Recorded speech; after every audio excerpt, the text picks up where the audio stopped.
Come on.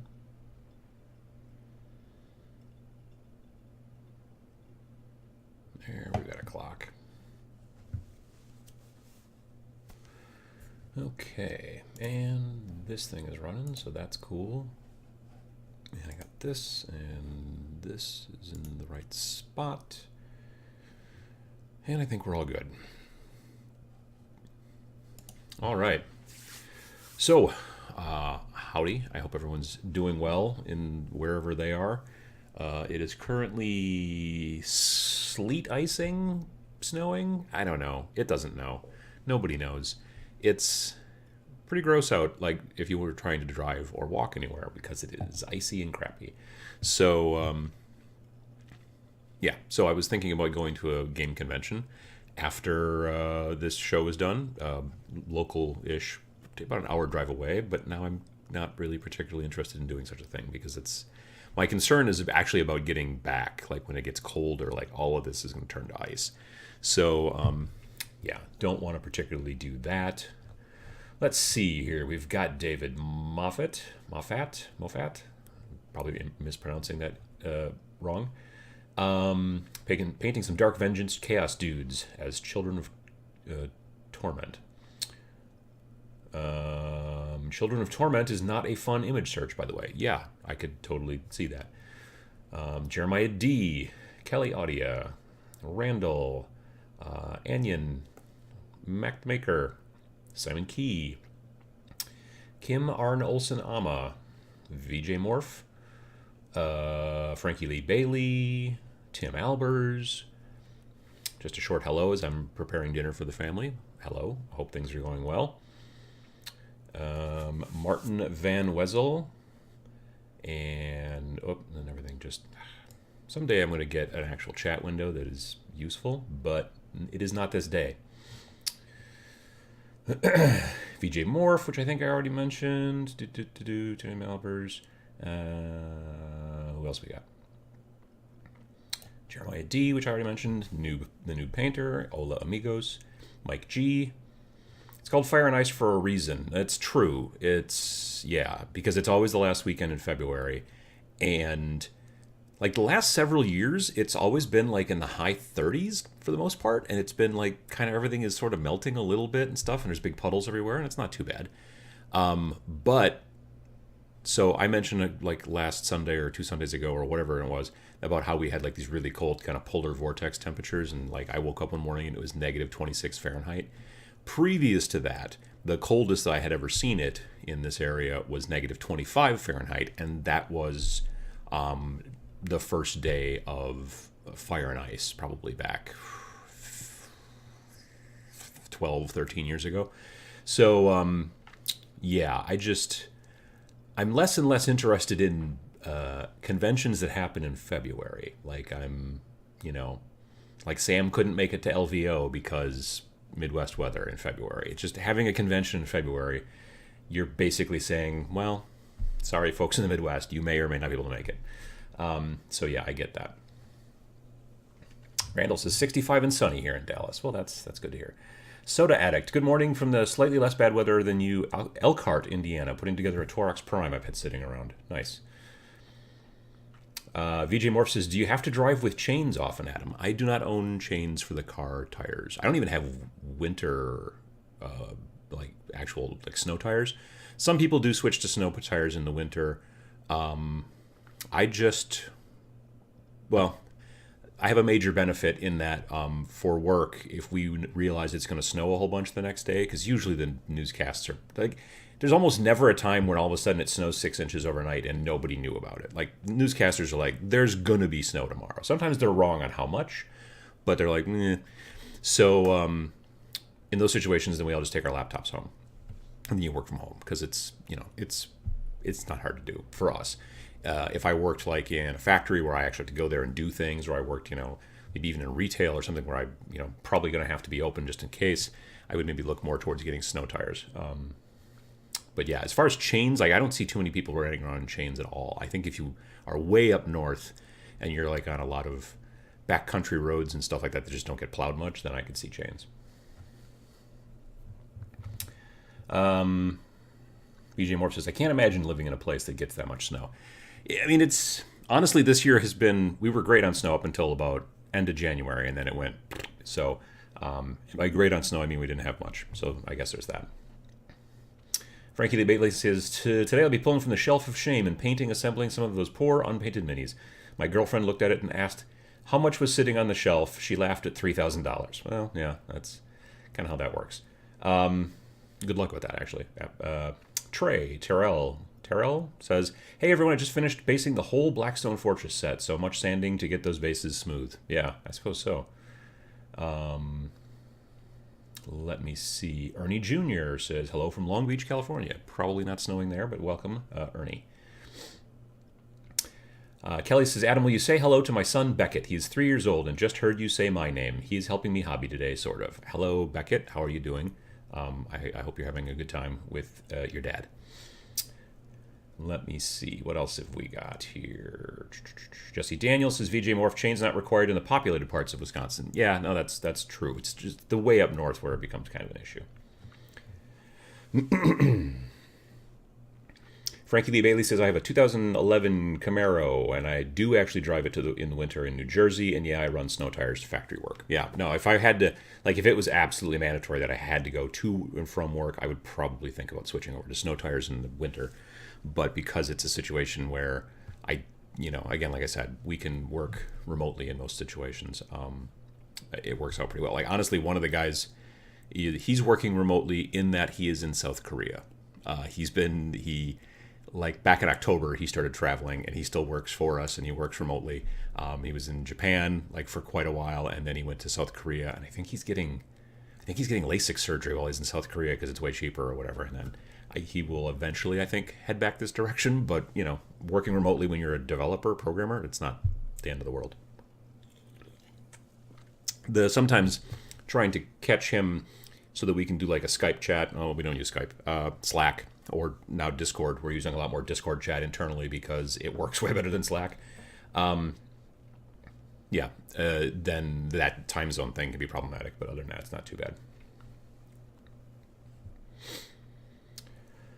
VJ Morph says, I'm glad it will be warmer when I visit. I'm an Aussie. I'm not good with too much snow. Yeah, by early June, there shouldn't be any snow at all. I mean, well, every once in a while, there's like a weird spot like behind someone's garage. Like if we had like a really heavy snow and someone just started shoveling all their snow behind their garage or something, like every once in a while, like as a kid, I remember like early June, there's this one lump of snow that's maybe about 2 feet across that never gets hit with direct sunlight, and it's not, you know what I mean? So yeah, every once in a great while, there's like a weird little vestigial lump of snow, technically ice at that point, somewhere like out of the sun, but for the most part, not so much. What else have we got here? South Korea, that is remote. Yes, it is. Jeremiah says, we got a solid foot of snow over the last 24 hours. That's a lot of snow. That's even for around here, that's a good deal. Emily, hey. They got very excited out here in Cali because there was snow in the mountain a few days ago. Being a Midwester, I was unimpressed. I saw pictures of... What did I see pictures of? I saw pictures of snow on the Las Vegas sign just recently. Someone posted something evidently it snowed in Vegas after we left. But yeah, there was snow on the Vegas sign. And there was someone else that was showing pictures of like, this is Tucson, and there was snow in Tucson too. I mean, not a lot, but they don't know what to do with it. They can't drive on it. I mean, I understand if you don't have the infrastructure with like trucks to sand or salt and all that stuff and plows and stuff like that. When it snows, you're just like, well, half inch of snow, can't do anything now. I get that. No moderator Matt today. Usually it's with you folks. It's not really important for there to be a moderator because there's 24 of you right now, so it's not that big of a deal. But and he doesn't usually moderate the live show or the monthly thing here. He's just usually on the every other Sunday show. So he's in a band now. I mean, he's still got his normal day job, and he's still doing Rec Age as well, which is his side thing, but now he's playing bass in a band. So I think he's been practicing a lot too. But he's also... They're working on a secret project that is taking up a lot of his time as well. So just, moving things forward with Rec Age. Useful G says, no grown-ups, let's go mad. I mean, I mean, technically none of us are really that grown-up. Matt's not necessarily a grown-up, so you got that going on either. What else have we got? John J, hey, how you doing? Emily said she had to teach her warmer counterparts how to scrape ice off her car with a hotel key card. My mom did that when I was a kid. She tried using a credit card and then broke it. That wasn't cool. And then she was like, because she couldn't find the scraper, so she was digging around in the garage, and she found a piece of ceramic tile that didn't get used during the bathroom renovation. And so she scraped the windshield with that and literally scraped the windshield. There was all kinds of scratches all over it. My dad was unhappy. Huh. Well, it just tells me that an error occurred. Anyone knows what's going on? Can you guys hear me?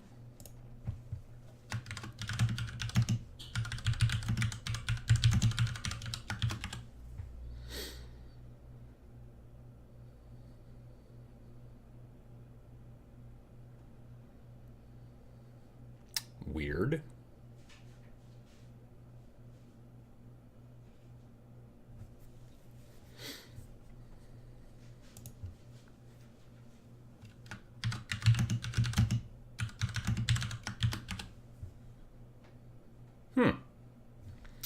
So evidently you folks can see me and hear me. I'm getting a screen that says an error occurred. Please try again later. Huh. Well, I'm going to refresh this screen and see if that fixes anything. Well, there we are. Okay. Weird.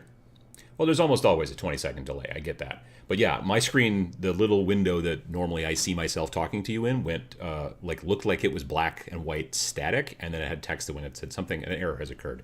So, all right, well, there we go. I'm going to pop out the chat again so that I can keep track of that. I'm going to do this. I'm going to do that. I'm glad that was the easy fix in that situation. All right, there we go. Adam has a very clicky keyboard. Yes, I did get a new keyboard just recently. I bought it's a mechanical kind of... I used to have this wireless one that's from, I don't know, Microsoft, I guess. And it worked okay, but I also had a wireless mouse, which also worked just fine for quite some time. And then just recently just did not want to work properly. Like, it was really frustrating me. So I went and bought a wired keyboard and a wired mouse. They're both HyperX, I think. They're like gaming ones, but not super crazy expensive. But it is very clicky. So yeah. Anyway, let me see. Clicky keyboard, coming in 5x5. Jeremiah says the M key sticks. Yeah, it's a hacker keyboard. Well, I mean, yeah, it's a mechanical. It's I don't know if it's cherry reds. I don't remember. Oh wait, this. It is. Yeah, you're right. Cherry MX Reds. It's one of these, and it can it glows. It's all red and black. You know how I like red and black because of that. So anyway, yeah, and the mouse is red and black too, which is cool. Anyway, let me see, what else have we got here? Something about mechanical keyboards for the machine spirit. All praise the Messiah. That makes sense. I mean, it's annoying if you're trying to type. Like, it's fine for other stuff, you know, and I like the fact that it actually works in comparison to the old ones, which had kind of stopped, kind of just sort of gave up the ghost. But problematic when you're trying to type a lot and other people are trying to do anything else because it gets loud. Let me see here. Uncle Adam got to frag those noobs in Fortnite with that fancy mouse. I really don't play... Well, I was going to say I don't play any PC games, but I have been playing once in a while Sea of Thieves with the pirates, the whatever, you know, cartoony pirates. I picked that up because I'd been watching a bunch of videos about it and stuff once in a while, and I thought, that's kind of cool. And I don't have an Xbox. But the thing that's cool is you can play with people who do have an Xbox. It's like cross-play, cross-platform, whatever. So sometimes I play with moderator Matt because he has an Xbox. And so that's kind of cool. Otherwise, yeah, no, haven't played PC games in a long time. I have been playing though in that room on the PS4. I've been playing Apex Legends on and off because it's a free battle royale, but with like a kind of like an Overwatch style, like, you know, you have different classes and they all have different personalities and whatever and all that kind of jazz. And I'd started watching some videos about that, and evidently that's super, super popular, and I've been having a good time with it. I've played with moderator Matt a couple of times and some other people that I know. But it's sort of fun. I've been finding lately that I've been playing more video games like at night after I've been painting for a while, because being old, I'm looking at something and I'm painting. Well, I'm generally looking over the top of my glasses like this. So I'm doing this for a couple hours, and then I get an eye strain headache, and then I'm like, I need to go focus on something further away. And so that's why I generally go in and I either just watch YouTube stuff to kind of like make my eyes feel better, or sometimes I've been playing, like I said, a little bit of video games on the PS4, but that's pretty much about it. Let's see. VJ Morph says, okay, Hobby Chat, I've been building a lot of resin lately, and I have to say I've been really enjoying using CA glue and activator over plastic cement with plastic minis. I almost never use plastic cement. I know people say that you should definitely use it on plastic like terrain, like if you buy GW terrain, you should definitely use plastic cement. I almost never do. I mean, if something is really big and heavy and I'm really concerned about the join, I will give it a try. But honestly, I think my plastic cement is old. I think last time I tried, I couldn't get it out of there because the tube was all blocked. So yeah, I'm not a big fan of plastic cement. I generally just use CA, and I don't know, that's what I like to do. But it's not for everybody, I understand. Jeremiah says, I just bought an airbrush kit used. The Master G22 that came with it was not taken care of and had a bent needle. Friend sold me a used Eclipse half price. Scared to pick it up. Honestly, you know, the Eclipse is a great brush. I'm pretty happy with it, and you shouldn't be scared. The only way you can really bend a needle is when you're taking it out. If you then do something weird with it, like drop it on the floor, tip down, and even then, you probably will bend. If it's a really fine needle, dropping it on the tip will probably bend it a little bit. The only other way is to drop the actual brush with the needle in it and not have the guard on the front, you know, that like kind of goes out a little bit further than the needle.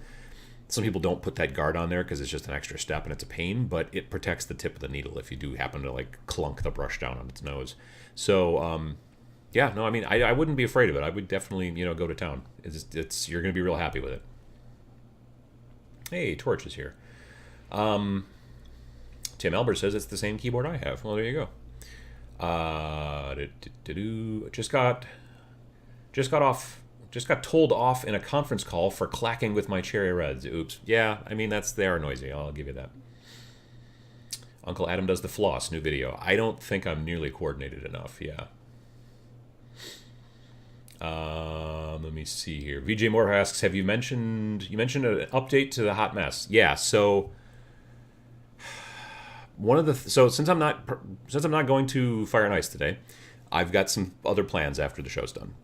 One is I have a table down in the basement that I want to clean off and put other stuff on it. Right now it's got some general junk on it, but it's also got one of those white like pop-up light box things that you can buy where like it can all fold down. You twist it a bunch of weird origami ways and then it's fold down flat into like a little thing, and then when you want to open it up and you just doing and it pops up like a tent, and it's for taking pictures of small stuff, miniatures, and I bought it years ago at local camera store. I have a better one now at the studio, so I don't need this one in the basement anymore on that table taking up space, because it's a good size. It's probably 2.5 feet cube. My thought was I could take pictures of large things in there, like vehicles and stuff like that, terrain. So anyway, I want to get that off that table, get the rest of the stuff off that table, and then I want to I might set up a 3D printer on that table, but I will definitely be setting up my Cricut. So I bought a Cricut Maker. I think it came in the mail last week. A Cricut is, it's this machine, it's, 3 feet long or whatever, pretty heavy, 20 some pounds. And it's a cutter plotter thing, and you can put stuff in it and it will cut materials. And I want to use it to cut frisket film for making airbrush stencils. And I also want to use it for cutting material for terrain. So if I want to make cool molding and embellishments and stuff like that on terrain, like I don't think it'll cut foam core. Not that it's not strong enough to do it. I think it's maybe too deep. I'm going to look into it, but I don't think it'll cut foam core. But it'll cut nearly everything else. No, well, okay, not like metal or anything like that. But it'll cut balsa. It'll cut basswood, like real thin basswood. It'll cut like chipboard, like the stuff that cereal boxes are made out of, things like that. There's actually an entire on their site. There's an entire page that just shows all these different materials and then what the settings should be and what blade you should use. So I want to set that up on that table. So that's part of my plan for today. And then also I want to get some some hobby stuff worked on, and I also want to dunk the first model for the Hot Mess show into probably LA is Totally Awesome, and I'll probably put it in the ultrasonic cleaner because I want to start cleaning that model off so I can go that direction. So those are my plans for today since I'm not going to the gaming convention. That's where we're at there. Where else do we go here? There we go. I'm still use my Eclipse, but it's nice, but I'm not very good.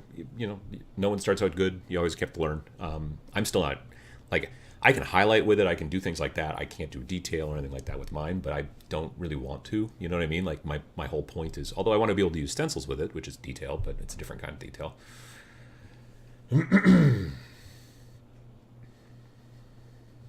Torch says, being old sucks. I have an hour at a time to just do about anything. Painting, gaming, etc. Yeah. Jeremiah says, wanted a Patriot 105. Can't seem to find one to buy. LOL. Well, they had that big sale recently, like at the end of the year. So they're probably low on stock. That's a good question. I don't know. Let's see here. Randall says, I'm back. What did I miss? Well, we talked about some stuff. James Reynolds says, hello from Minnesota. Ran late trying to get a P.O. box at the post office. Had to run home and get other documents. Still didn't get the P.O. box. Well, that's a bummer. I got a P.O. box at, not the post office, but UPS store. And that was, I think, easier. At least I don't remember it being difficult. So I don't know if you have a UPS store around you, but it might be something to think about.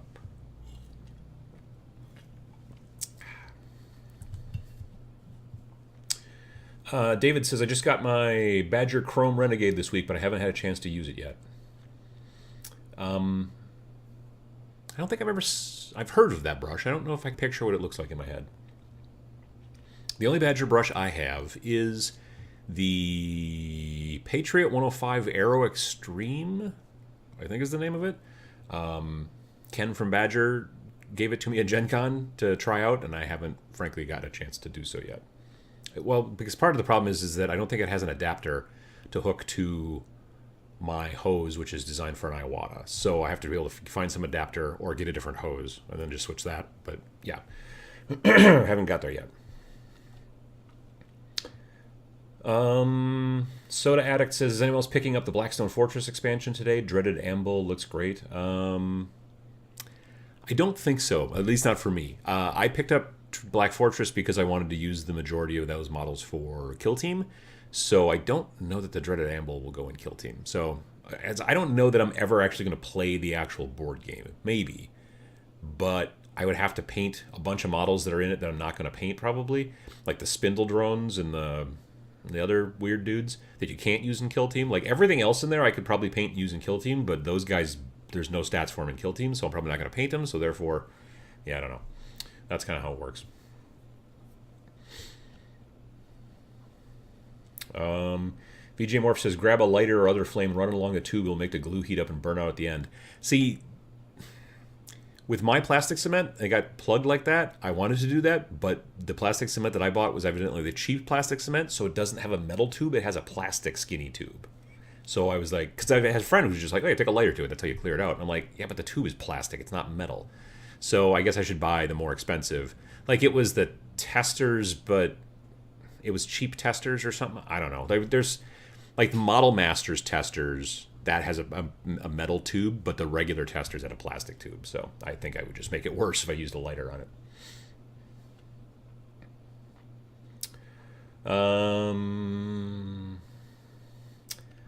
I have a US Onion says, I have a US PO box. I can't let it lapse though, or they won't let me renew it. post office. Well, what are you going to do?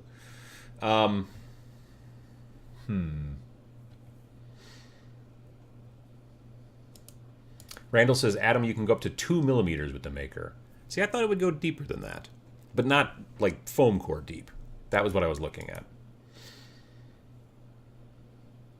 Randall says, nice, I've thought about getting a Cricut. Very cool. Yeah, I'm looking forward to it. One of the big benefits, like when the first ones first came out, it seemed like the only way to cut shapes was to use the cartridges that it came with.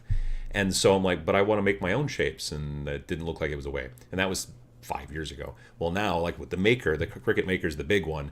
I can make my own shapes like an illustrator. I can make my own vectors, which I've got a quarter of a century of graphic design professional background. I can, Lord knows, make my own vectors. So I can do that and then, you know, basically not print, but cut those out with the stuff. So I'm looking forward to that. Max says he'll cut styrene. Nice. The Amble comes with a 40K profile, which I found odd. The worms that come in it are ripe for tournament abuse, though. That sounds right. Torch asks, is it expensive? The Maker was, I think, $400 because it's like the biggest one they make. They have a smaller one called Cricut Silhouette, maybe, or something like that, which I don't think has got as many features and stuff like, you know, whatnot. But yeah, it's, yeah. Randall says also do multiple cuts, easy workaround for digital cutters. Yeah, like the guide that I was looking at said, well, if you're going to cut this, you have to cut it like 8 times. So you evidently set it in the thing saying, cut this shape, do it 8 times, and then it just does the same shape over and over and over again until it finally makes it work.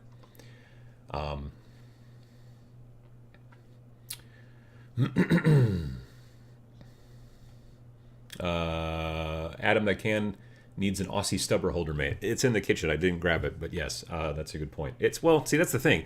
Those things are great in the summer because then they keep the can cold, but right now it's not warm, so that's why I frequently forget. Mac the Maker says I have to order that new Commissar. You know, I really like that new Commissar, the new the female Commissar. I think that's a great looking model, and I would love to use it in like my kill team. But it's fine cast. Like if they just would have made it in plastic, I would have bought 1, maybe 2. I mean, honestly, like I really love the little plastic ones that there's just like one little tiny sprue that they sell you. I don't have any around here, but I love those. And man, the fact that she's in fine cast, it really is just like, it's just, I don't know. If he gets one, if the local game store gets one, if I can like look at it through the back of the package and see that it's not weirdly, you know, torqued in all kinds of strange and wonderful ways, then I might still pick it up. Like I bought an Eisenhorn. I still haven't tried building it yet, and I'm still nervous about it. And that was fine cast as well. But in general, I'm trying to stay away from fine cast all the while. I really wish that they would have made it in plastic. So, let me see here. I really like the Blackstone Fortress set. Really great looking mini, says Randall. Oh yeah, absolutely. I can't wait to get my Servants of the Abyss done for Kill Team, because they are going to look awesome. I think I'm going to have 4 goat people. I'm going to have 7 the Traitor Guard, and I'm going to have one of the regular like Black Legion guys as the leader. Eventually the big Black Legion guy will be commander. Yeah, I'm really looking forward to that. They're great looking models. I just hope that they start making like the Traitor Guard like in a box that you can buy if you don't buy, you know, the Blackstone Fortress. That'd be great.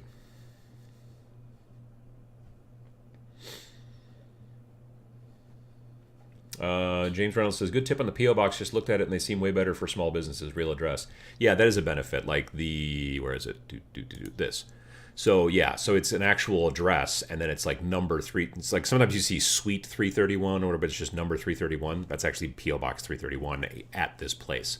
So yeah, that's what I did through there. But if it's far away, that is problematic. For me, it's on the other side of town, but I can check it if I remember on my way back into town from work. I just have to not take the exit that I normally take, and then I can swing off and pick stuff up. But it is on literally the other side of town for me, which is not the end of the world. But yeah, so that's what I do there. Richard Logue says, "Gosh dog it, I missed the beginning." Well, I mean, missed it is that's a strong term. We've just been kind of chatting.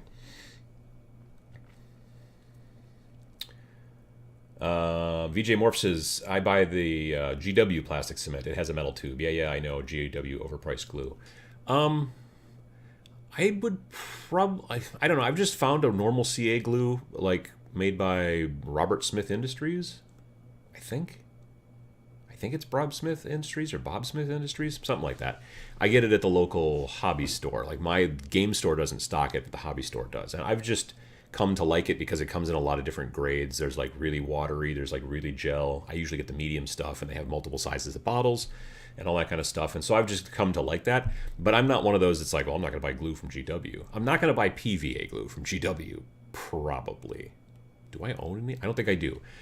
That I could, because I'm like PVA glue. But if they've got a decent plastic glue, since I had bad luck with the stuff I got from testers, I don't know. I should see if they have that glue at my local shop, or at the game shop. If they have the GW plastic glue, I should look there.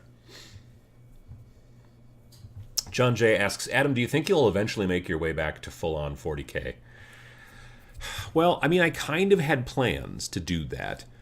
I have a 2,000 point Space Marine Army built, and their bases are textured, and they have their shoulder pads modified to have the right symbols and all that jazz, and I just haven't primed them yet.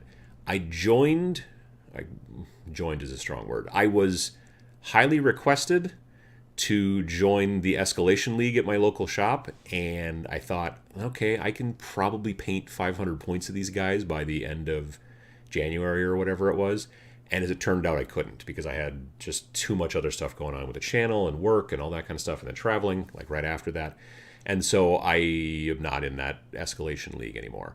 So that's going to be one of those things that's going to make it more difficult for me to get the 2,000 point army finished.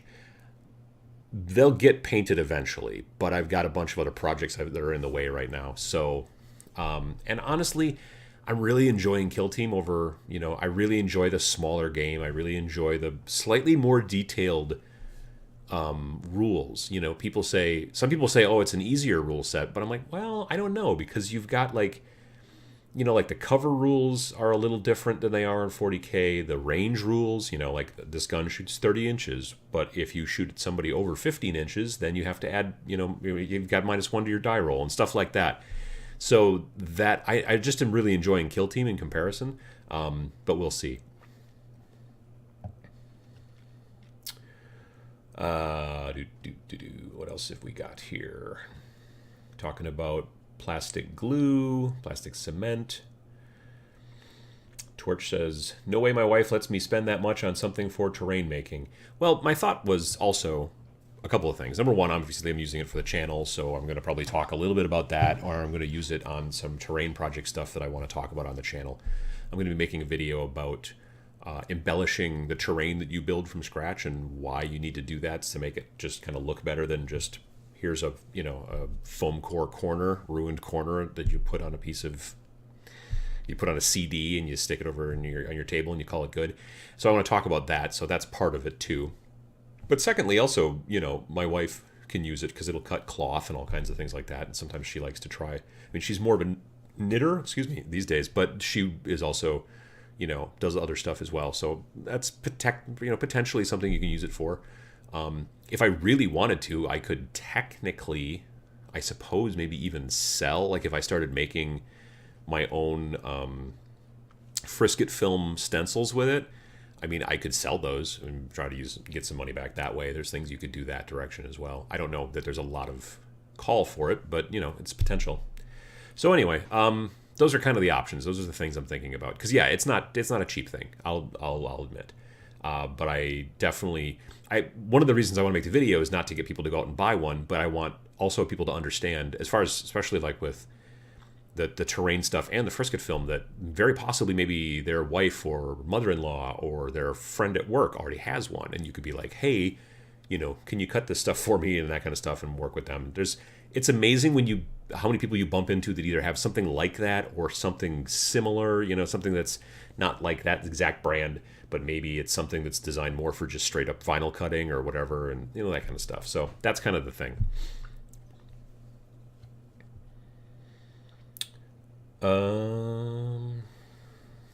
Let's see here. Something about Mac the Maker says BSI. Yep, good stuff. That's the Bob Smith Industries. Robert Smith Industries. Robert Smith was the guy from The Cure, wasn't it? That would be a totally different kind of glue. Lasers can be a real pain in the ass, says Mac Maker. I had a dream about buying a laser cutter today. Like this morning, as I was like I woke up at one point, and then I went back to sleep, and then I had a dream about buying like a used laser cutter for like $100.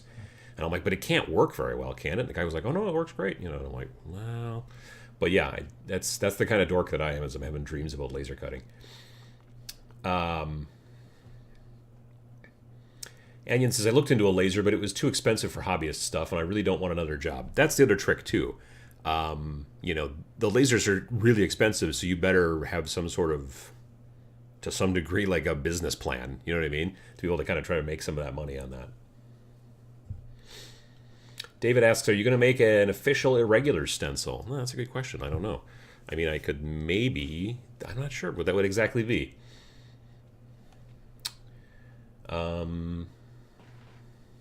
Useful G says, my wife has finally relented and agreed to a 3D printer. Do I push my luck for a laser cutter for MDF? I mean, you can get 3D printers that work quite well for like $300, but laser cutters are not going to cost $300. Like, I was looking for a little while, like Glowforge is kind of like a big fancy, very kind of easy to use, very consumer friendly laser cutter. And it evidently does all kinds of cool things, has all kinds of cool features, and is very easy to use. It's expensive. Like, I think that max is, even if you get like the venting system and the stand that it sits on, all that stuff, it can go up near like $8,000. But I don't remember who I was talking to. I don't remember if it was Mac or if it was somebody else, but someone was like, yeah, it does all that great stuff, but it is incredibly slow.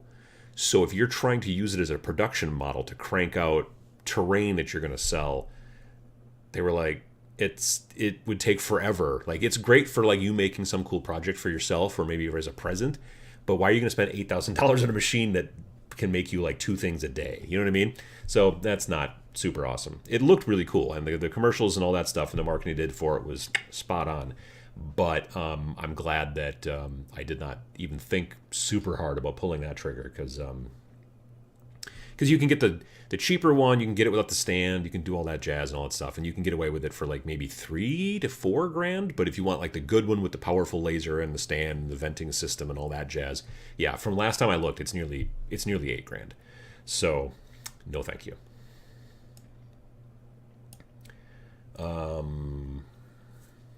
Let me see here. What else are we talking about? Max says to try Tamiya's extra thin cement at Hobby Lobby. It's amazing.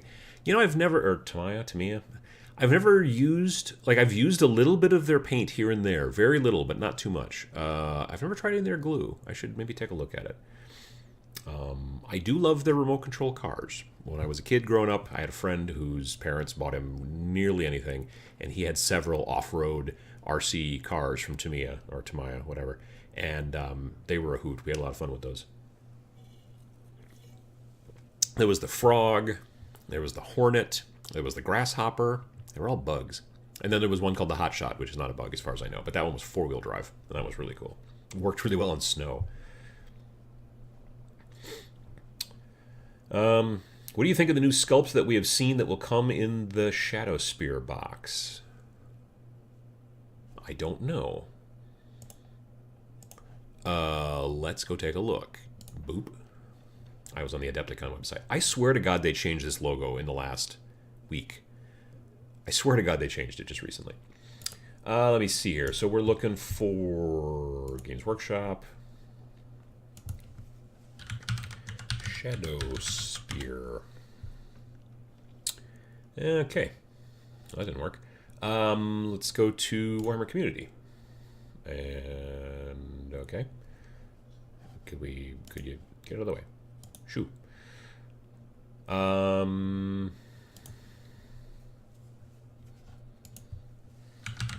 Shadow Spear. Oh, yeah, there we go.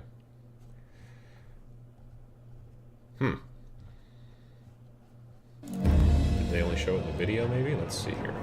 We walk in places And others there's a cannot. Sure. We store our focus at this Okay, yep. place. Nothing. Dark. Or just... I don't know where you've seen the sculpt. Is it maybe on Facebook? Whatever.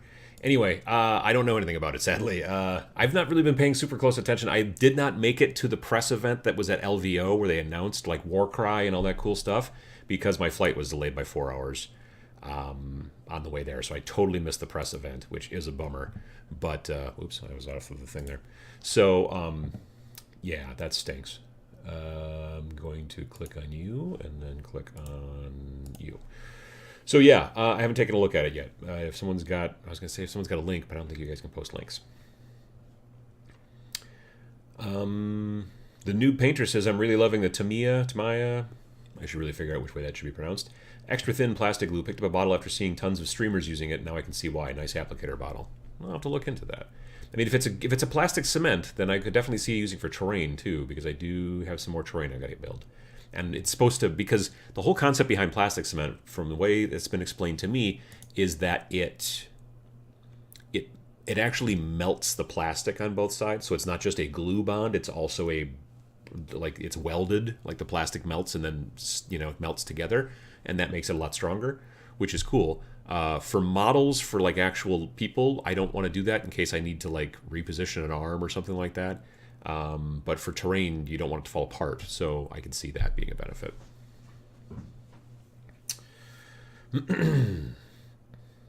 Soda Addict says, just picked up the new Commissars. Thanks so much for reminding me that it was a thing, folks. Well, we're glad to help out.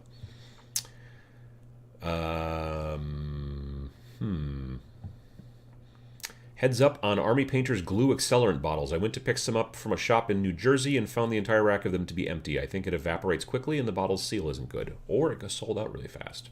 It's also a possibility. I think I own a bottle of it. It's in the basement. I haven't looked recently to see, because I don't use it too much, and I haven't really looked to see if it's evaporated or not. But that's a good point. They make the... Bob Smith Industries, the glue that I like to use, they also have the accelerant in a little squirty bottle like that, so I could probably buy that if I needed to. But I did pick up that little bottle. I don't remember where I was. Either Adepticon or Gen Con, I picked up a bottle of it. Or maybe Nova. It was one of the conventions I went to in the past.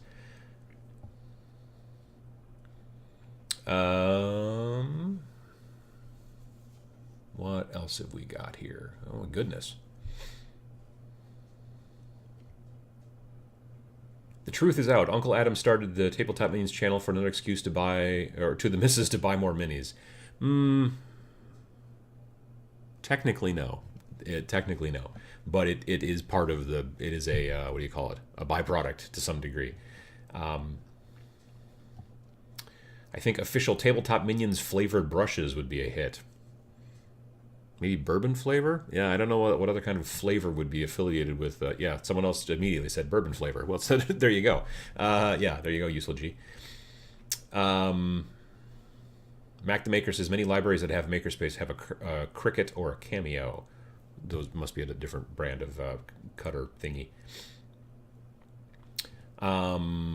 Yeah, speaking of Kill Team, I picked up the Araman Mini to use as my Thousand Sons leader just to mix it up for fun.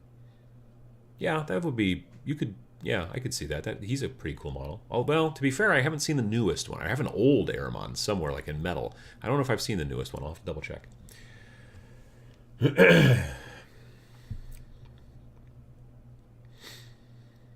Tim Albers says, how about an Irregulars group on Game 4? I was thinking... Well, the issue is that the groups generally... Like, technically, if you just want to chat, we've already got the Discord.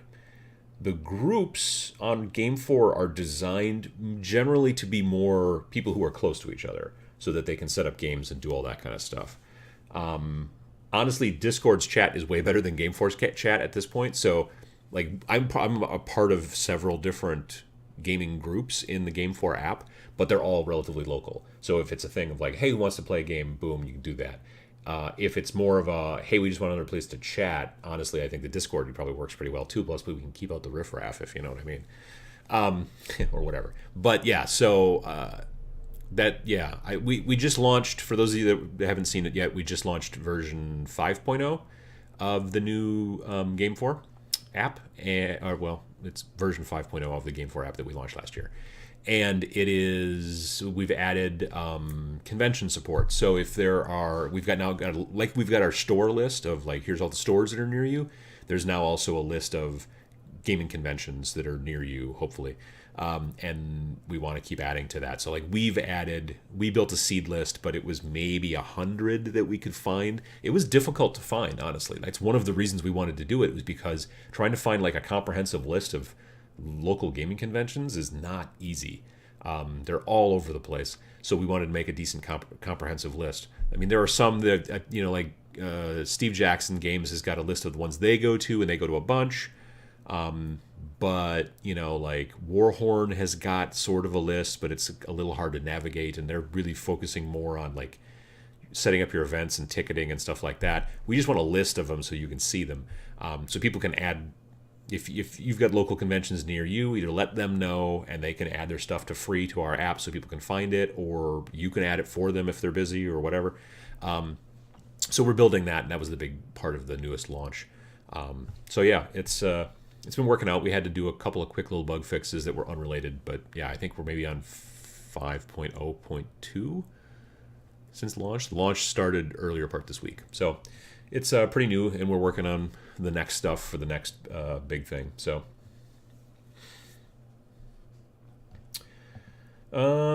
let's see here. Mac the Maker says K40 laser cutter is $400, but you're going to need an extra 100 to 150 up front for a better fan ventilation and building a better bed.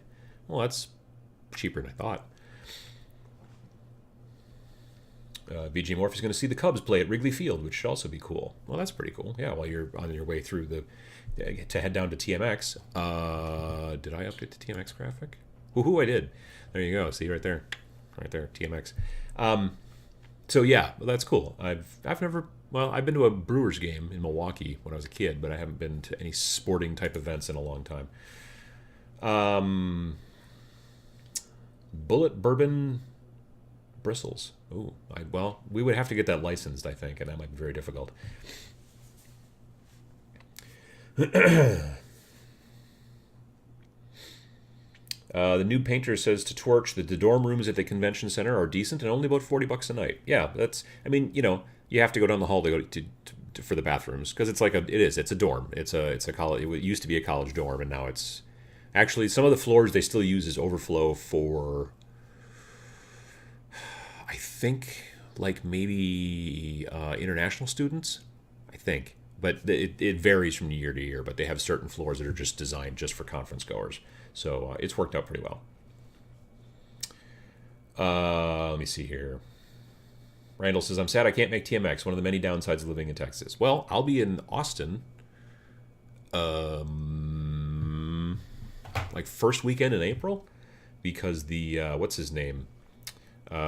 Steve Jackson Games is having their first convention. I'm trying to bring up my thingy here. I think I'll be there the 6th and 7th of April. Yeah, or maybe the 5th through the 7th of April. I'll be in Austin, Texas at FNORDCon, which is not Games Workshop. It's Steve Jackson Games. They're finally doing a convention, so I'll be there for that. I don't know. I mean, Texas is humongous. I get that, so I don't know if it's close by to where you are.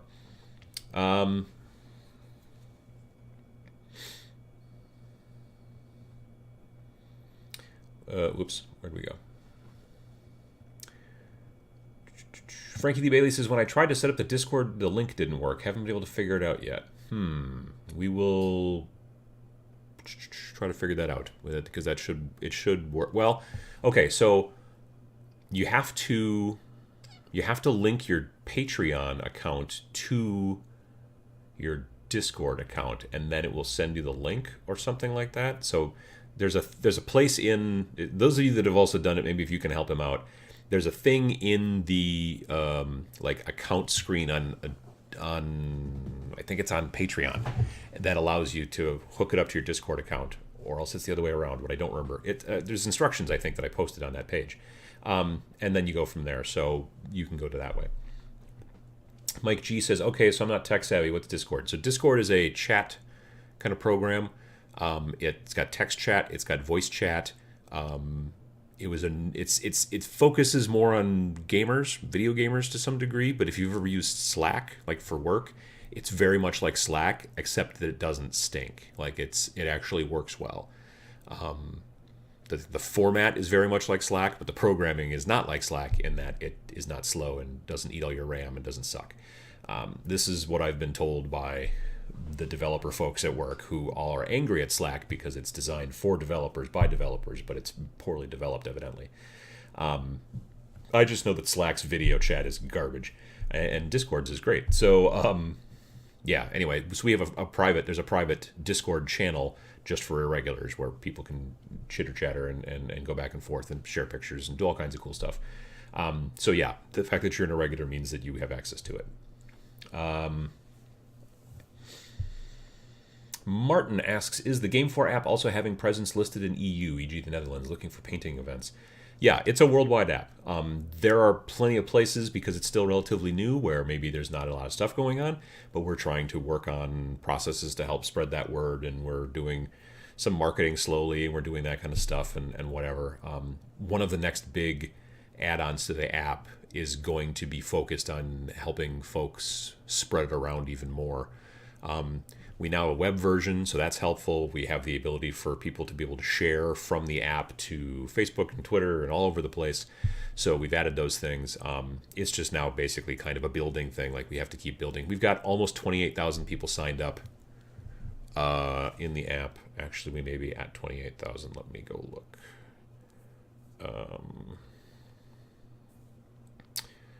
If I refresh, then it chokes out. Okay, and then I go... Okay, it's nearly 28,000. Wait, I can put in my password and tell you exactly right now.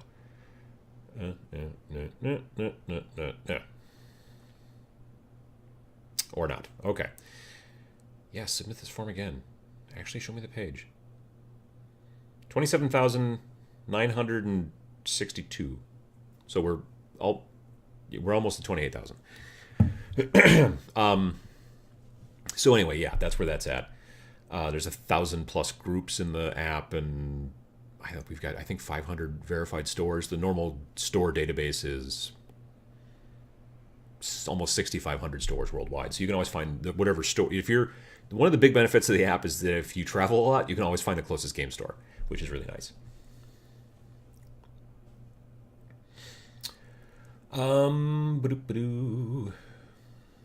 VJ Morph says, by the way, it was great to be part of Friday's video with the Discord input. Adam, thanks for that. Well, I appreciate people answering, and giving me good points, because it was helpful. I knew the subject matter I wanted to breach, and I knew I had several ideas, but I'm like, I bet there's probably more that I'm not thinking of. And so, yeah, I appreciate you folks for being able to kick in your 2 cents and let me know about other motivational hobby traps that you've run afoul of and things like that. And so, yeah, that was super useful.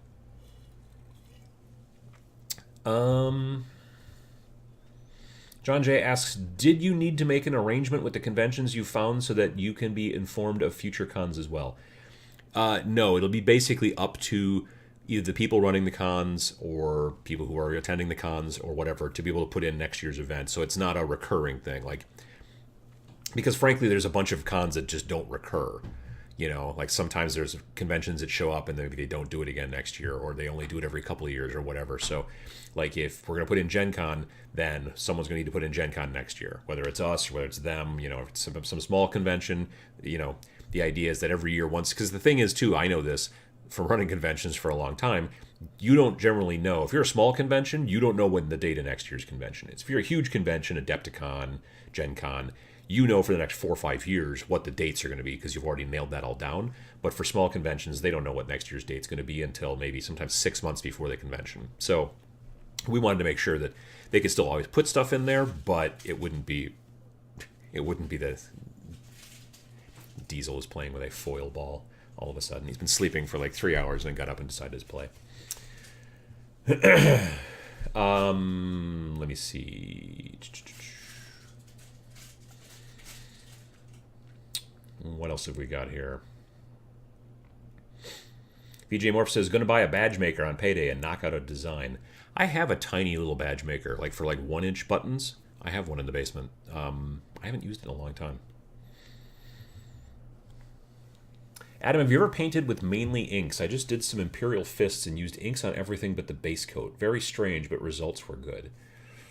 I mean, I've painted with glazes a bunch. You know, I mean, that's kind of like that understanding underpainting video that I did. The majority of the color on those, other than metallics and stuff like that, was all done predominantly with glazes. Glazes are kind of like inks, but not quite. I know Sam likes like FW inks quite a bit, and he uses those in a lot of things.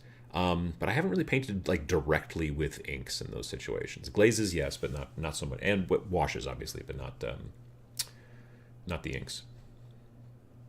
Frankie Lee Bailey says, yep, link to the Patreon and Discord. Got the pop-up. Still no luck yet. I'm going to take a picture of that so that I can remember it. Here I am doing that. And I'm going to try to figure that out. Emily says, I haven't had to use Slack much, thankfully. We did use Asana for a project, and that worked pretty well, just not enough customizability. I'm probably mispronouncing that. We are using mostly Skype for business these days, which is meh. Yeah, I'm not happy with Skype. Their chat, they're like, I mean, chat's one thing, but for like video stuff, it's just not great. So, Frankie Bailey says, LOL, got it. Well, there you go. Now I'll delete that picture. Appears that you actually have to log out of both and log back in for it to work. I missed log. Oh, that's interesting. Adam, if you don't mind me asking, how is Milk Can planning on monetizing Game 4? Right now we're doing it via advertising. So we've got ads right now we're running from Battle Foam. We have another company that is going to be dropping an ad actually next week. Tuesday, maybe they're going to be running it, maybe for like 4 months. And it's a company that does licensed stuff for Wizards of the Coast. And we had to sign an NDA because of the announcement. But it'll be dropping on, I think, Tuesday is when the ads for that will start. And it will be following right along a big announcement from Wizards. So that's actually kind of cool. So yeah, we're doing that right now. Advertising is kind of the main way, and we're slowly, because the problem is that we're all working on the stuff, and it's very difficult to also be trying to sell ads. But when we go to when we go to Reno, we're also going to be working to talk to publishers that are there and work on getting some more ads. I think it's just going to take time to build. And again, like I said, you know, we do all this other work for hire. Like, Game 4 is not our main business. Game 4 is our side thing for the company. So the other, frankly, kind of boring stuff that we're doing right now is paying to keep Game 4 going, which is fine. And we're looking at this long term. So, but yeah, right now the main plan at this point is through advertising. And then because it's so specifically directed, like the people who are coming to Game 4 are definitely tabletop gamers. You know what I mean? And you can even specifically, like, if you go into Game 4 and you turn off, you don't want to see any war game stuff, you won't see Battle Foam's ads. Like, Battle Foam stuff is only going to people who have war games turned on. So it's very directed advertising, which advertisers like. So, and then we've got some other ideas down the road, but those are still taking some time to, clarify.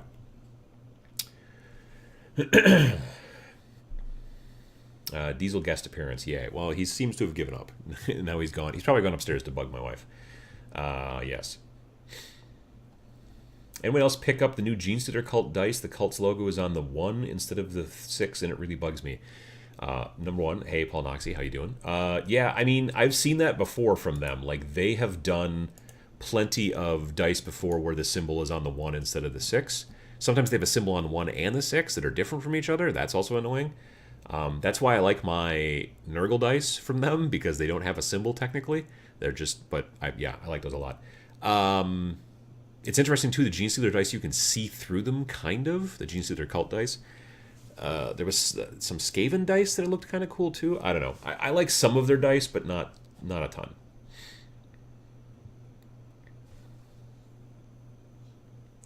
BJ Morph says, I have found a new hobby trap. I'm calling it build addiction. I spend all my time building because I enjoy it, but the more building I do, the bigger my pile of painting shame gets. Yeah, I have been in that situation too where I'm just like, I'm really enjoying build and I'm in build mode. And then I get to a point where I'm like, nah, I really, like, I physically have to try to force myself to start painting some of it. That's a tough one, honestly, because if you feel like painting, you paint. And if you feel like building, you build. And if you don't feel like the other one, it's hard to kind of. So, sometimes a deadline, like I need to get this done for a specific event, that can help. I found that. Sometimes just reconfiguring, like, because my hobby space needs to be slightly reconfigured. If I'm in heavy build mode, like I don't have my wet palette out, I don't have my water thingy out, and sometimes just deciding, you know what, I'm going to get the wet palette centered, I'm going to get the water thing, I'm going to get all my brushes and stuff set up, I'm putting all my glues away, and now if you were going to keep building, you'd have to go dig that stuff out, and it's a pain. So now you're like kind of just switching over your hobby space to now it's paint mode, and you force yourself and you start, and then you get hopefully in the groove, and then you get some painting done. That's one way that I've tried to fix that trouble in the past. Mike G says, got the can cozy from last year's TMX, using it to hold my water pot. Nice. I still got a bunch of those. I should probably take them with me to Adepticon and probably have some left over for TMX as well. Yeah, I should probably do that. Let me see. What else have we got? LOL, with GW stuff being so pricey over there in Australia, unopened box addiction isn't a thing for us. Julian says that all of the Kill Team dice have a team logo for the one, have a skull. They have the Kill Team skull logo for the one, and then the team logo for the 6. Yeah, I almost pulled the trigger and bought, I think, the Necron ones recently. Because I was at the game store and I was thinking about buying something, because a lot of times if I go to the game store, I like to buy something at least. So I was like, well, maybe I'll just buy some Kill Team dice. They have some. And then I was just like, I just didn't like them. It's just, again, because of the symbol thing that throws me off. I generally prefer the symbol to be on the 6. That's just kind of the way I am.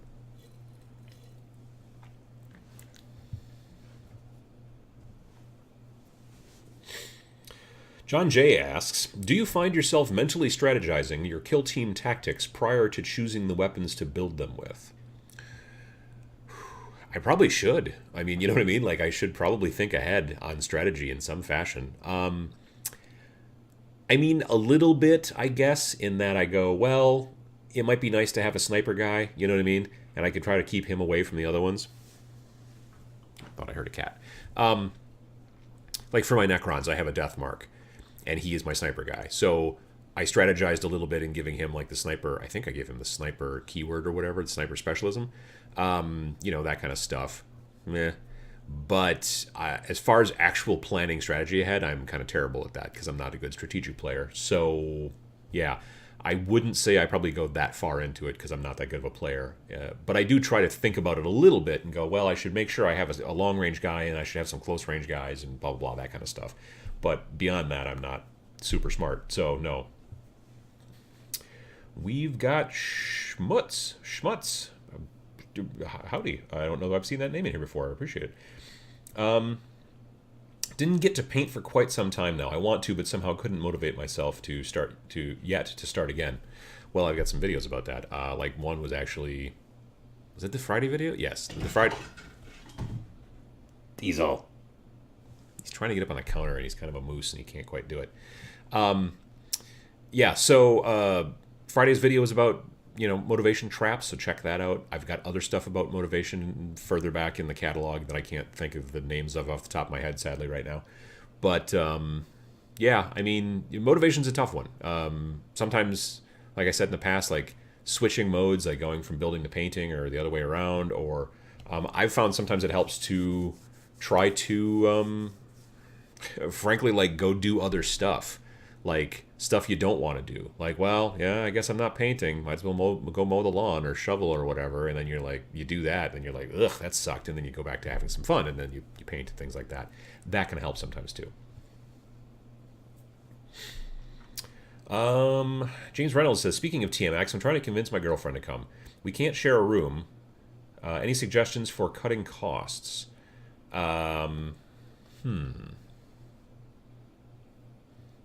Well, there's 2 beds in the room, if I remember correctly. So there's that. Otherwise, yeah, I can't think of a great other. I mean, because the rooms themselves, like if you were to get 2 rooms, it would be probably about $40 a night. Or sorry, $40 times two. Like so, it'd be like $80 a night. Which, if you were to get like a normal hotel, it would probably be at least that price, if not a touch more, depending on where you go or how fancy your hotel was. So yeah, I can't think of another. Like, there's no other cheaper place probably in town than that for the convention. So I'm not sure how else you can cut costs in that situation. How about those bouncy squig dice? I have seen those and they're cool, but I haven't seen them up close. Diesel's being a bit of a jerk today. Yes, you are. Folks, who would be up for a painted mini swap at TMX? I'd love to have something I can take home from a few of my fellow irregulars. That's not a bad idea. You know, you guys could maybe come up with something like a mini swap on the Discord, and then yeah, that might be for people who are going to be going to TMX, and then yeah, that'd be a good idea. Yeah, that's a good idea. Let me see, what else have we got? I was cleaning my paint hobby space and not painting last night while watching your video on doing exactly not that. Well, see, there you go. It's like it's all coming together.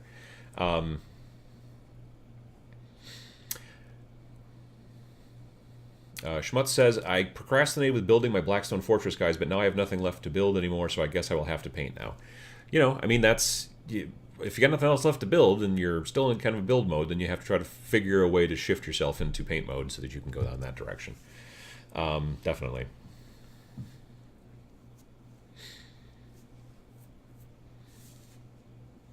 VJ Morph says, I might try to organize it over the Discord so we don't disrupt the chat here. Well, that's fine. Don't worry about that. That shouldn't be a problem. I mean, it'd just be a good place for other people who aren't here now to be able to find it in the Discord and that kind of stuff. I could... Yeah. That's maybe not a bad idea. Potentially, I think... If I can figure it out, I might even be able to make a special channel just for so that it doesn't... You know what I mean? Like, there's the general chat, but maybe I can make another chat room that's just for irregulars, and then have that for TMX mini swap or something like that, and then that way the chat could go on in there or something. Let me take a look at that, and then maybe I'll see if I can make that maybe even still today. Hopefully, well, today for me. For you, I don't even know what day it is over there. But yes, that's what I mean. Paul Noxie says, painted mini swaps are always fun. I've done 2 via Instagram in the past. Everyone gets paired up, and then there's a month to paint and then send. Huh. Well, that's cool that they're doing it on Instagram. I was in one a number of years ago with some guys that I know, I think including Moderator Matt, but it was a bunch of guys I'd met through Moderator Matt. I don't remember if he actually painted in that or if I just knew guys that he knew and I somehow got pulled into it. And that was fun. I don't feel like I did it well enough, but that's when I paint for myself, it's one thing, but when I'm trying to paint for somebody else, I always feel like I didn't do it quite good enough.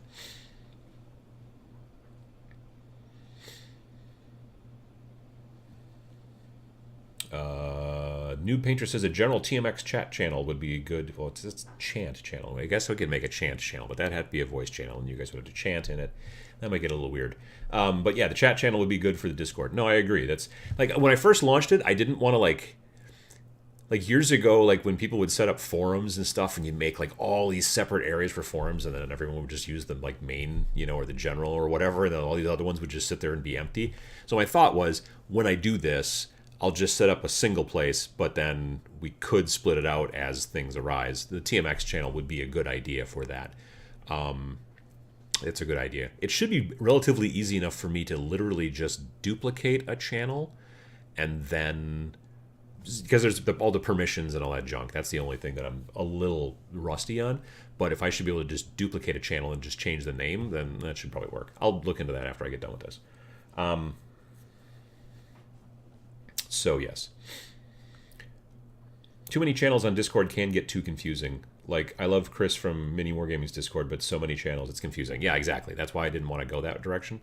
So, but I didn't know he had a Discord. That's cool. Makes sense. He's a good guy. I like Chris. I don't remember if he was at Adepticon last year. I mean, I know the Mini Wargaming guys were at Adepticon last year, but I don't know if he was last year. 2 years ago he was. I know that, but I don't remember if he was last year. I can't remember. I don't know if any of the mini wargaming guys are going to be at Adepticon this year.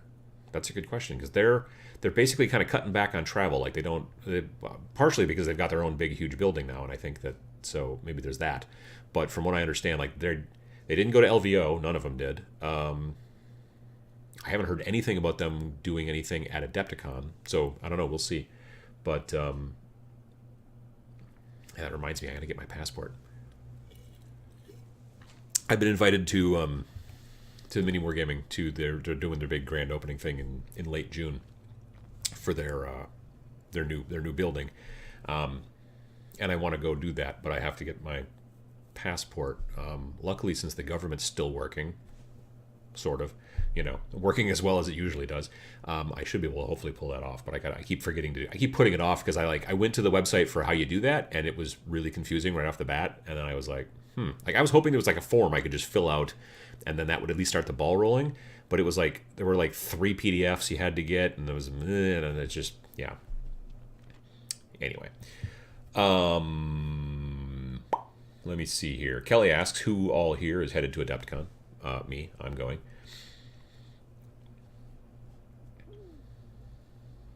VJ Morph says, I know this might be something you can't talk about, but do you know why Quark left Mini Wargaming? I don't know specifically why. Like, I don't know if he was angry at somebody. I don't think that's the case. I hadn't heard anything bad. I think he just wanted to get a different job. He was... When I saw him last year at Valhalla, because you're there for like a week and you're not gaming the entire time. That would drive most people nuts to some degree. Not everybody, but some people. So there were times that people would just be sitting around like downtime, like in different little loungy areas and things like that. And I frequently saw him reading a real estate textbook. And so from what I understand, I think he's getting into selling real estate or something. I think, like, at least in America, you got to take some sort of test to get your license to sell real estate or whatever. So I think that was a plan maybe that he's been working on for a while. And I swear I heard from somebody that that's what he was going to do. Like, I saw him reading the books and I thought, oh, maybe he's looking for a side job. Well, then he left and I thought, oh, well, maybe that's going to be his real job, which is understandable. Like, if he decided he wanted to move on and go on to other stuff, there's nothing wrong with that. People leave jobs and go to different jobs all the time. But I haven't heard anything. Like, I know he wasn't fired. I know he didn't, like, leave in a huff or anything, from what I understand. I think he was just looking for a different gig. Maybe he wants to potentially make more money. I don't know what... I mean, from one of the other guys that was there during Owen, Gaming with the Cooler, he was there. And there was a conversation a bunch of us were having at one point in, like, the eating area. And he was talking about how... what do you call it? Real estate prices were high in certain, like, Canadian cities and things like that, and how it was kind of nuts and all that kind of stuff. So maybe that's what Quirk was doing. But yeah, from what I understand, that's where he's. That's what I think he's doing now, is he's trying to get into selling real estate. So he might be actually working with. There's a dude who also goes to Valhalla, who I think is partnering with the Mini Wargaming folks on the building. And he's kind of into real estate, obviously, because he worked with them, partnered with them to buy the building. And so maybe Quirk is working with him now. I don't know. That I haven't heard. So I'm guessing on a lot of this. But like I said, the detective in me was like, he's reading books about real estate, which normally you wouldn't do unless you were actually trying. Like, that would be boring as shit, frankly, if you were not interested in actually selling real estate. So, and then I swear I heard from somebody that's where he was going, and I don't remember where I heard it. I know that Matthew from Mini Wargaming did a video, and there was like a talk about, like, he said something about Quirk leaving, but it was vague, and it didn't seem like it was bad. And he said something about how at some point Quirk would probably come back and do some bat reps, play with some other people, like he was a guest or whatever, so that'd be cool. But he's a good guy. I like him.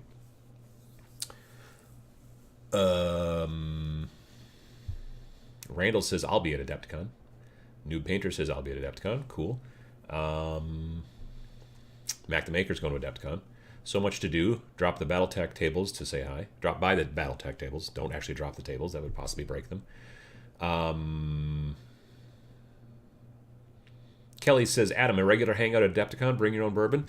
So yeah, there will be some at some point, just a meetup, just a general meetup at some point. And actually, Sam reached out to me because he was like, we should try to have our meetups together because he wants to have a meetup for his Twitch people. And then, he's like probably a bunch of your people or my people anyway and whatever. So why don't we try to make it happen at the same time? We need to nail down when our schedules will do that because I'm teaching 2 classes and I am also filming a bunch of hobby seminar teachers for Adepticon. I'm doing some work for them, kind of. It's going to be on my channel, but I'm working with Damon, who runs all the hobby. He's the hobby czar, and so yeah, we got to figure out a time. But once we do that, then we'll announce it, and it'll be awesome, and we'll have a party. Or party is a strong term, but we'll hang out. It'll be good.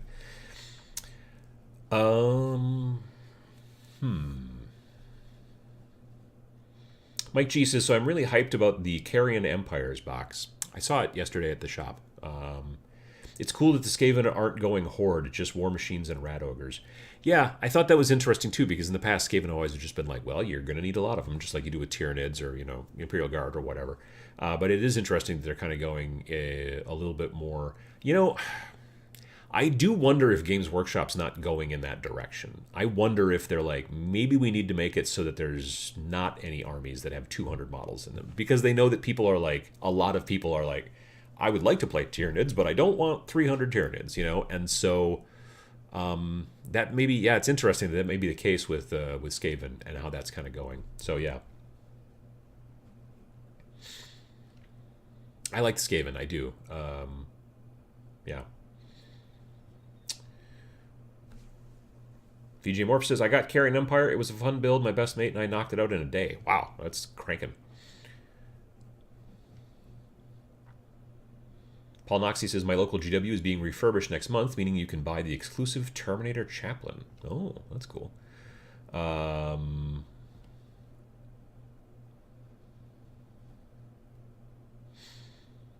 VJ Morph says, okay, sounds interesting. Yeah, Matt nor anyone else at Mini Wargaming will talk about it. Respect that, but thanks for the info. I swear I saw like on a live show or something that Matt mentioned it a little bit, but he didn't talk in depth about it. But yeah.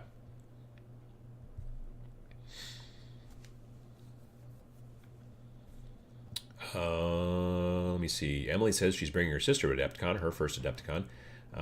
We are ready to party in 28mm. Well, it's technically full size, really. The rest of, but you can, I guess, if you. That's cool. Soda Addict says, apparently, Carrion Empire is already out of production at GW, at least according to my local store. Well, that's weird. Let's see what it says on the website. If I can make this stuff work again. Go here, go here, go over here, go to Games Workshop.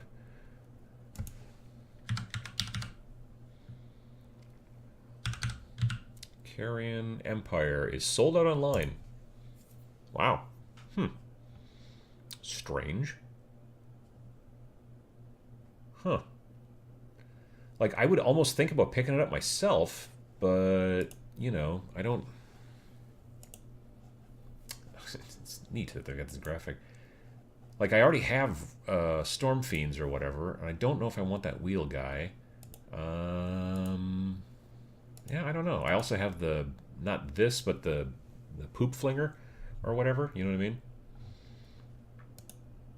And I don't really want any of the undead stuff. Interesting. I wonder why they make a box that they sell it that quickly on. That's very strange. I don't know what would cause that reasoning. I mean, it could be one of those deals where sometimes they make these boxes because they're a really good deal, but it just seems strange they make so few that they'd be already out of stock. That's really weird.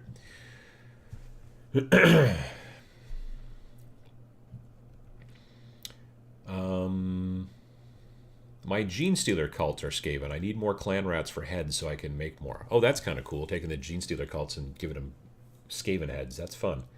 Yeah. VJ Morph says, I want an all-clan Skyr force, and my best mate was keen to play with the Flesh Eaters. Well, that's perfect then in that situation. Like, the majority of the Skaven that I've got right now, I've made them predominantly Clan Pestilence because I wanted them to work with my like Nurgle like Rotbringers and stuff like that, and Blight Lords and all that jazz. So that's why I've kind of stuck with them. I've got a bunch of the like if you ever go back and look at the very first Every Other Sunday show, the live show, I was trying to build plague rats or whatever they're called, plague priests. I was trying to build those while I was talking, and that's why I don't do that stuff anymore on this show because I can't build and talk at the same time. It just does not work. Mike G says, Poop Flinger was my nickname in high school. Well, that's a story. There you go. Yeah, okay. I like that, the whatever it's called. It's not the warp fire thrower. It's a catapult, and it's primed, and it's not it built, obviously, too. And the base is textured, but I haven't actually sat down and painted, and I probably should. Because that's the thing. The reason that I kind of went with adding Skaven to my Chaos Age of Sigmar force was because the majority of my Age of Sigmar force had no range attack. So I was like, the Skaven have a bunch, so that's why I added them. Whether they've got the catapult thing or whether they've got the warp fire thrower or the thing that shoots the balls that like blow up, and then there's the wind or the poison gas or whatever and all that kind of stuff. So yeah, definitely.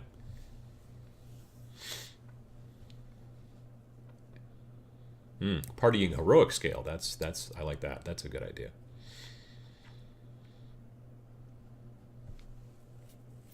What else? Let me see here. Boop boop badoo. What do we got? Poop Flinger. We got that. It's probably a lost leader to push all the other Flesh Eater Courts and Skaven inventory when the hype is high for the new Battle Tome.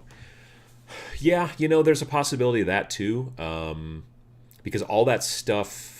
Is there one model in there that's like very specific? The thing is that what I've been seeing them do lately is they make these boxes that have like one new model in them, and you're like, oh, that's really cool, and people buy it because they're like, that's the only place I can get that model. But then like 3 to 4 months later, you can get that model in either like if it's just a single model, you can get them in one of those little clamshells, those clear plastic things, or like in the case of the Armigers for Forge Bane, was that the box set that had the Armigers in it initially? Then they released kits that had the Armigers plus had new weapon loadouts for the Armigers. So I think sometimes patience can be a virtue in those situations. Like in most situations, they wouldn't spend the money to make a single plastic miniature, as we can see from the female commissar. They made her out of Finecast. But they would not generally spend the money to make a single plastic miniature and then only put it in one box that was limited edition. You know what I mean? Like that new commander for AdMac in Kill Team, kind of the big fat guy who came in the new Kill Team box that came with like Rust Stalkers / Infiltrators. It was a Kill Team box where you get like 5 guys plus this one special dude you can't get anywhere else, and then some terrain. Well, that one special dude you can't get somewhere else, eventually he's going to show up in some other thing because he's plastic, and they wouldn't have spent all the money to make the plastic mold for one guy that is only going to be in one Kill Team box. You know what I mean? So at some point he's coming out. Now that being said, I still bought that box, but it was partially because I wanted the other stuff that was in there as well, and that guy was like an add-on. I'm a little bummed that he's a commander only and not a leader. Because I don't really play much commander. Like I need to start getting into it. I've got a bunch of commanders built, and I've just got to find the right guys like locally who also want to try commander and give it a try.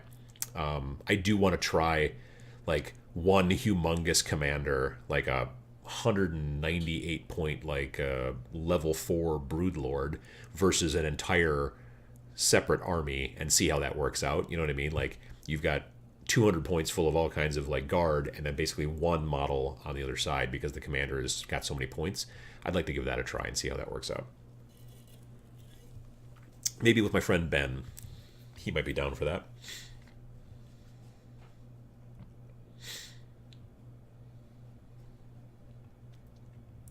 Thanos 73. Hey Thanos. Thanos says, hopefully Warcry will be more Kill Team and less Underworld. Horde armies would be doable then. I agree. I really hope that Warcry is basically Kill Team Age of Sigmar and not more towards the Underworld stuff. I like the Underworld stuff. I just picked up Night Vault yesterday. Yeah, yesterday. No. Thursday. Thursday night, I picked up Night Vault from my local shop. I just hadn't bothered to pick it up yet, but I picked that up. I'm going to start working on those models as well soon. But and I like that. I like that game system. Don't get me wrong, but I like Kill Team a lot, and I would love to see a Kill Team version of Age of Sigmar, and I'm hoping that's what Warcry is. Plague Claw Catapult. That's the name of the poop flinger. Thank you. But yeah, so hopefully they're going to talk about Warcry. They're going to talk about Warcry at one of the next 2 conventions I go to. It's either going to be at the Reno Gamma Trade Show. They may announce it, because they've already announced it. They announced it at LVO. They may give a lot more information about it there. Reno Trade Show won't have a press event per se like they did at LVO or like they will at Adepticon.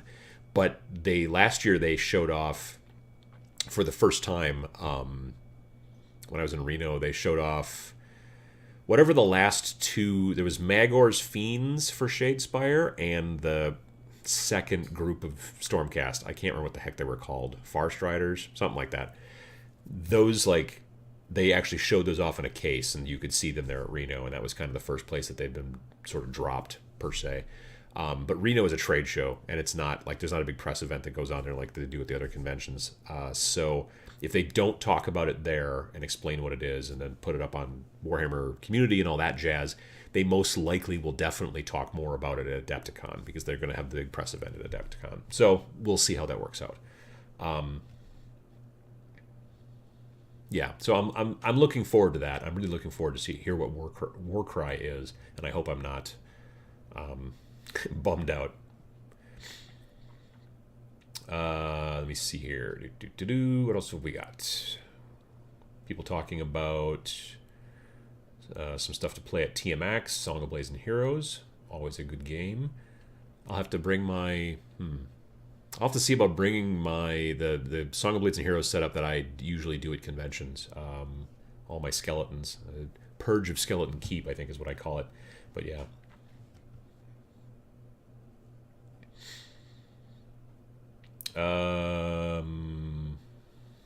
Giovanni DiMaggio, hello, says, the Broodlord dies horribly. I've tried it and was not a fun matchup with chained charges.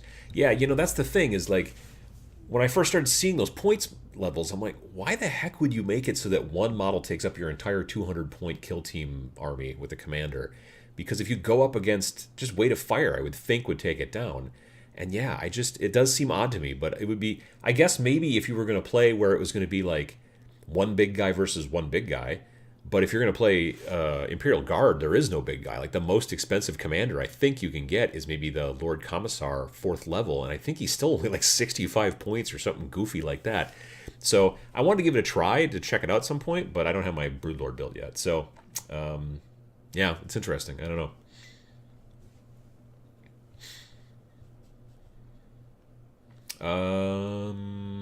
Let me see. Julian says, Commander's point level really evens out some of the imbalances in the game with the forces that are unable to deploy more than a few models. So yeah, if you were playing Commanders, so now you've got 200 points, I could see Grey Knights being a lot more useful, because then they can take a lot more models, or in comparison to being able to take maybe only 4, potentially 5 if you skimp. Being able to take more models could be, I think, a lot more helpful for them. I think it would be very difficult, though, with orcs and stuff like that. I'd have to double check and look at some numbers there, but yeah. That does make sense. Let me see here. Anion says, I finished my Sprue Watchtower last night. Wanted to post it on the showcase, but it doesn't fit in my light box. Need to figure something else out. Huh. Yeah, I don't know. That's a good question. When your thing doesn't fit in a light box, then what do you do? You could just set up a piece of paper, if you can find a big enough piece of paper, a legal size paper or 11 by 17 piece of white paper, and kind of curve it, so you got that kind of curve, so it's sitting on this part, but then it curves up behind it. You put a box behind it, throw some lights on it. You could probably pull that off, potentially.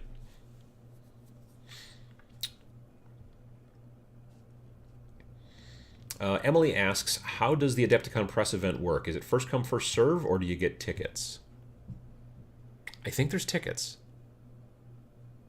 They're free, but I think that you have to do... I'm pretty sure they're free, but I think that there's tickets. I'll have to double check to make sure I got tickets. That's a good point.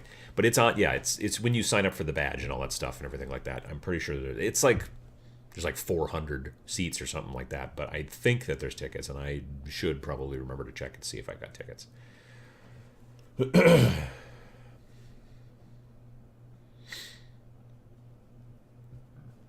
Let's see here. Mike G says Night Vault, more Stormcast. Sigh. Do you need it to play the Goblins and Troll boxes, though? Well, from the way it was explained to me at the shop, because I had a conversation with the kid working at the shop, who's very smart on this, because he's a big Underworlds player. He was saying that you can technically buy just the dice that you need for magic stuff separately. So if you bought, let's say, Zarbag's Gits or whatever, and you want to be able to use magic, evidently there's like a kit you can buy that's just like the dice for magic, and then, but I don't know, well, maybe the rules are free online, you can find the rules, I don't know, but you'd have to know how to do it. So if you want to play with any of the new stuff, they're all backwards compatible, and that's cool, but if you want to be able to use your magic abilities, you do need to have the magic dice. So you can either spend $60 on the box that gives you all the cards for 2 new factions, plus gives you some more generics that you can put in your other factions, plus gives you, I think, 2 new boards, and all that jazz, and the dice. Or evidently you can just buy the dice. I'm not sure how you figure out how they work, though. So that would be that's a question I don't have the answer to. But I do know that like they didn't have them in stock at the shop when I was there, and he said that they're supposed to go on that pin right there. But I do know that they are selling that. So if you don't want to buy Night Vault, technically there's a way to get around it, but I don't know what it is, other than buying the dice and then I guess having to try to figure out the rules in some fashion. So,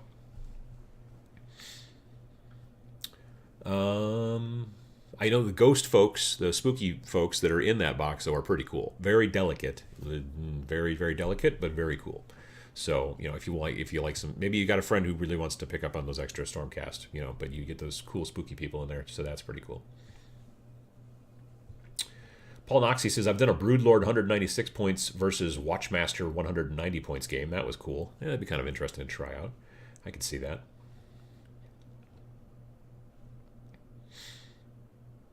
Soda Addict says, unfortunately, even in Commanders, Grey Knights can only take the same number of models. By default, their commander is like 120 points. Yeah, I can see that being a problem too. Yeah, you're not going to get a lot more models. That's a good point.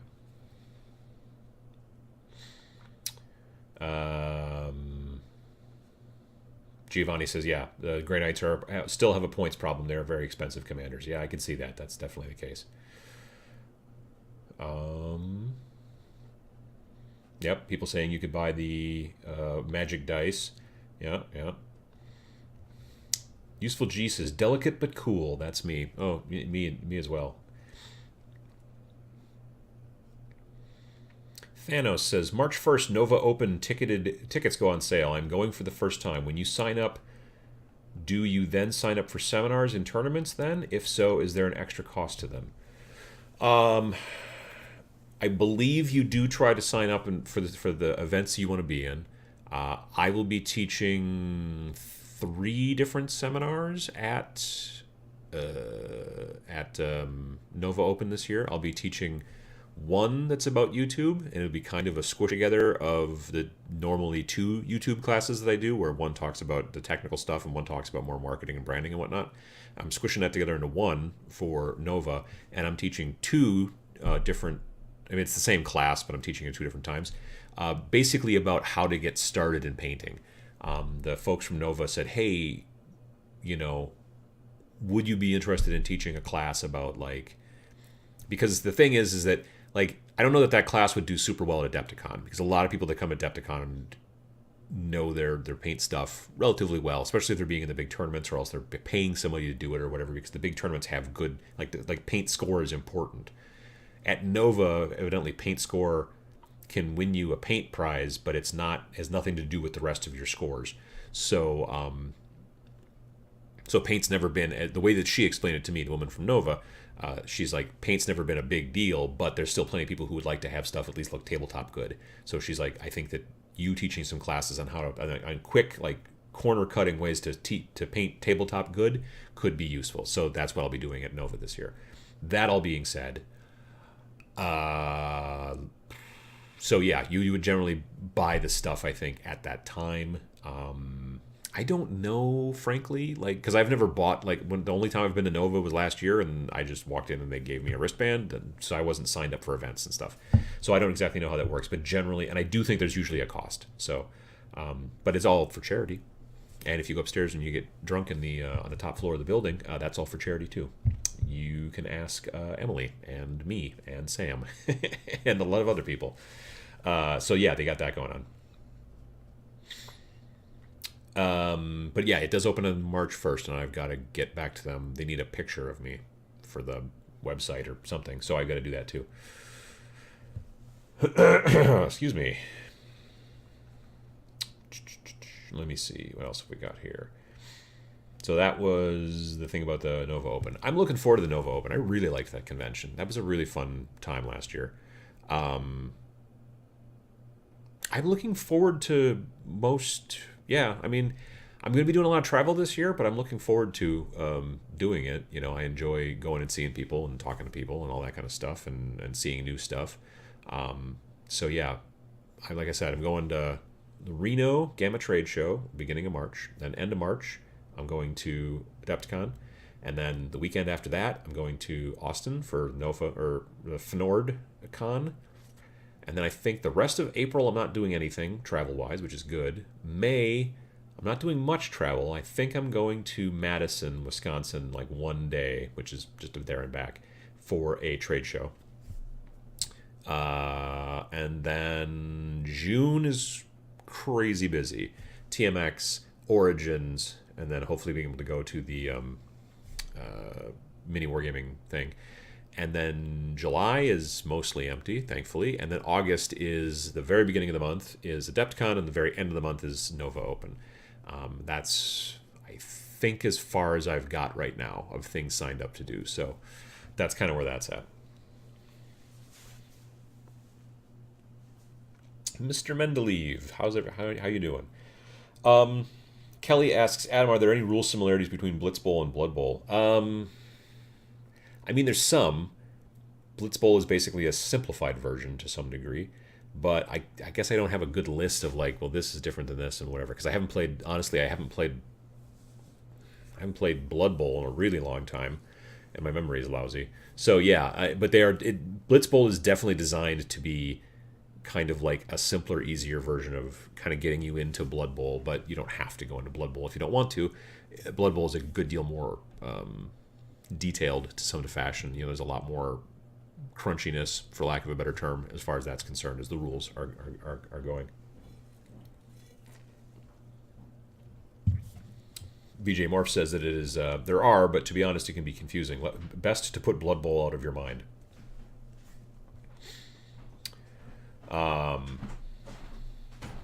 So let's see here.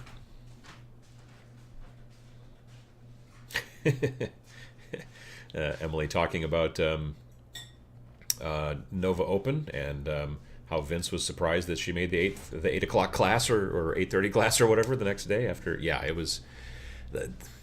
That's the thing. Nova is a very, because you're not traveling much. Like generally, you're staying in the building, and then that's fine. And they have this lounge up on the top floor, and and you are drinking for charity. It can be troublesome a little bit if you let it. So yeah. Let me see here. Some conversation back and forth as far as the differences between Blood Bowl and Blitz Bowl. I should play a little more Blitz Bowl and I should get my stuff painted first of all. It's built but not painted. Yeah, that may not be a bad idea. So definitely, yeah, it was it was a fun convention though, and LVO was a good time. I'm not a big Vegas fan, which I kind of mentioned, I think, in the last stream. So, yeah, because the worst part of Vegas is, so I'm 2 hours ahead of Vegas. So I end up waking up like early because I don't adjust right away. So I'm getting up at what I think is like 8 in the morning, but they're at 6 in the morning. So then you lay around, whatever, stuff like that. You take a shower, get dressed, and then you go try to find something to eat. So now it's like maybe 7:30 in the morning, in Vegas, which they sometimes, I know that technically it's New York, it's a city that never sleeps, but I think that sometimes that term gets thrown around with other big cities. Vegas is definitely usually kind of asleep in the morning. They're not great with mornings. But walking through the casino to try to get from like where the elevators come down to like where a place that I could eat would be, you just see a lot of people who are there still, doing nobody does this anymore. It's all pushing buttons for the slot machines, but you see a lot of people still gambling and smoking cigarettes and sitting there and that this person's not an early riser. This person is still awake. You know what I mean? And they don't look happy. And that kind of, it's a little depressing. You know what I mean? And so that's one of those things that it just kind of bothers me about Vegas. Nonetheless, otherwise, the convention, I had a good time. It was a good thing. I'm hoping that they can start to. I'm hoping they can get the hobby stuff organized a little bit better for next year. Adepticon and Nova are super duper organized, and LVO is in 8th place above those two or below those two as far as organization.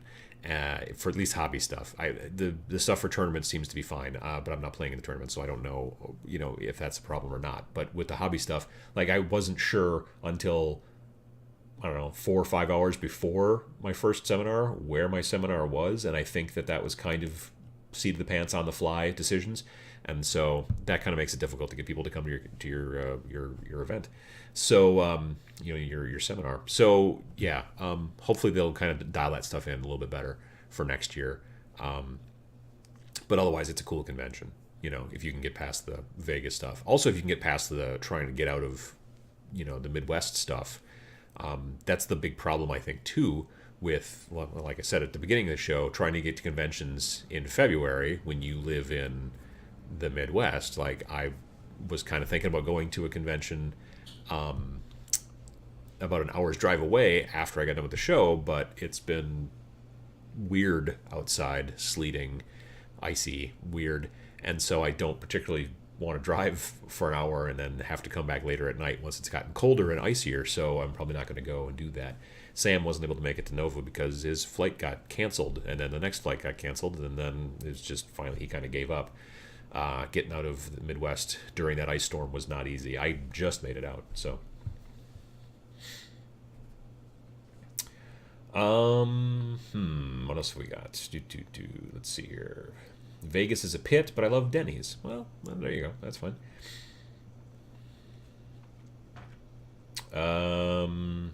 Sad gamblers in Vegas. Not a good vibe. Yeah, I mean, there's places where it's sort of fun, like there's Bally's and the Paris, or just Paris or whatever, and they're connected. So Bally's, I felt like Bally's gambling area was sadder than Paris. But still, just, I don't know, just not my thing.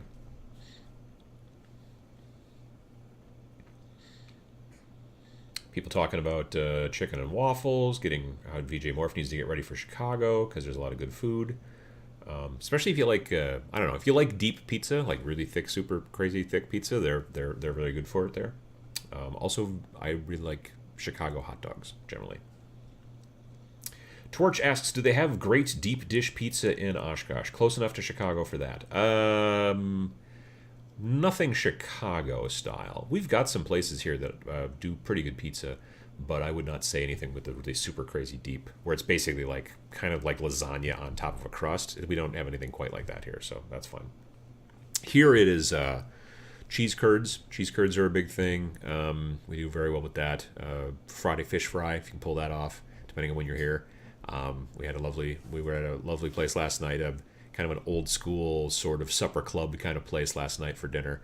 I had beer battered haddock and potato skins and a bunch of it's old school kind of like Wisconsin supper club. Like we're not talking about fancy cuisine here, but we're still talking about pretty good stuff. Yeah. Oh, and Oshkosh does have a Potbelly. The new painter is right. There's Potbelly out by the highway. So yeah, boom. I should see if I could figure. I should see if I could figure if there's a way for them to like sponsor TMX or something like that, or maybe send us some free food. I don't know. Or I just order a bunch of sandwiches and have them deliver. I think they deliver. I've never had them deliver. I always go to the place, but maybe they deliver. I think they cater. So something to think about. Ideas. Noob Painter says it was all cheese curds and frozen custard when I was up there. Yeah, that's another thing too, frozen custard. So it's like, for those of you who don't know, it's kind of like ice cream, but it's a lot creamier. It's a different I don't know, it's a different ingredients, but it's a creamier and it's quite good. So yeah, that definitely it.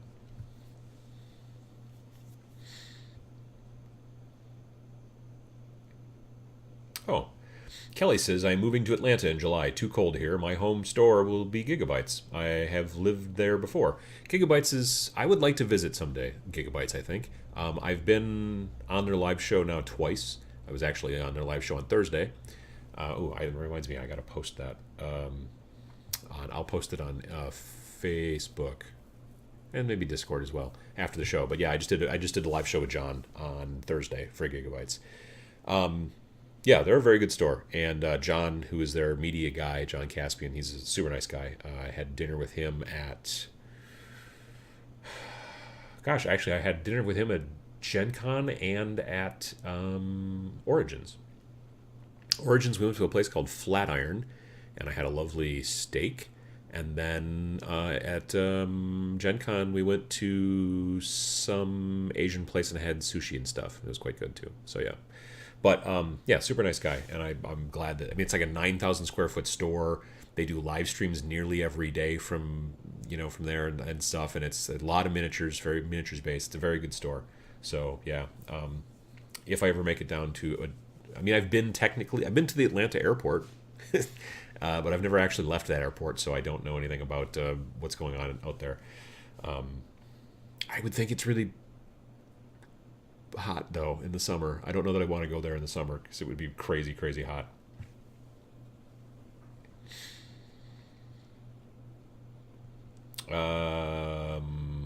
Thanos asks, do they have HubGrub or Uber Eats in your area? Uber Eats, yes, and the other one, there's another one, not HubGrub, but it's something with food, the delivery food place that's not Uber Eats. But yeah, there's that too here.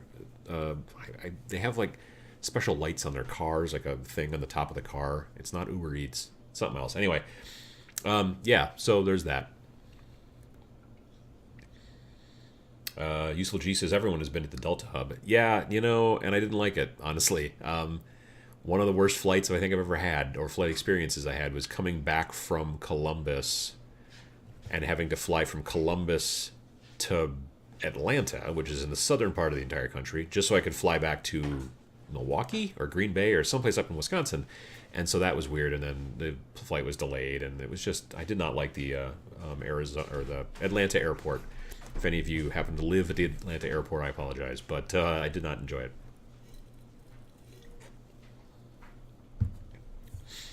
Mr. Mendeleev asks, just out of curiosity, is there some of you guys that are actually working in the wargaming industry? That's a good question.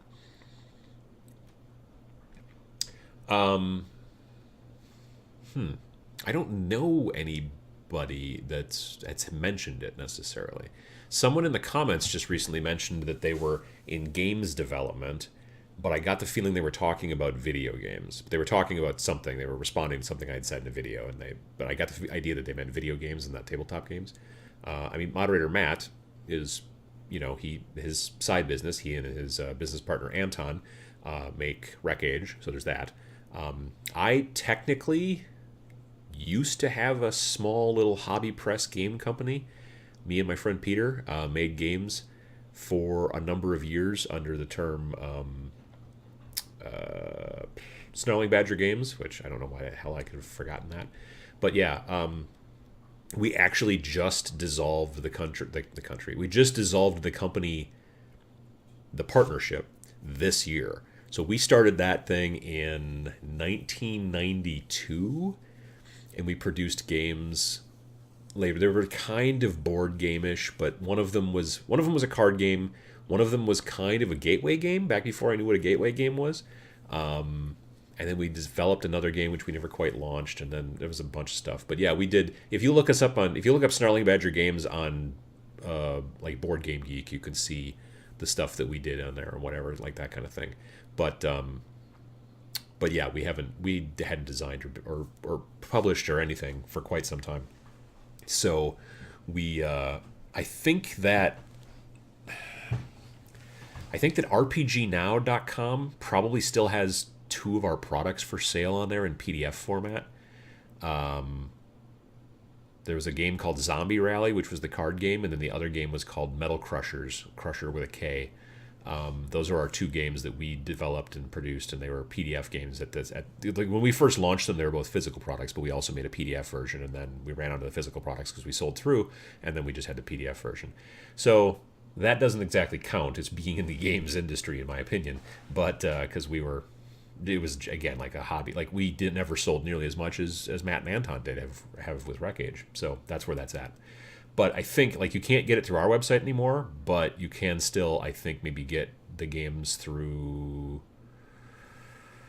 I think, RPG Now, and maybe also whatever the heck games or Steve Jackson's PDF store is called, Warehouse 23 maybe. Anyway, but yeah. Let's see here. We need a Diesel guest appearance at TMX. I don't know. He doesn't like going in the car. None of them really like going in the car.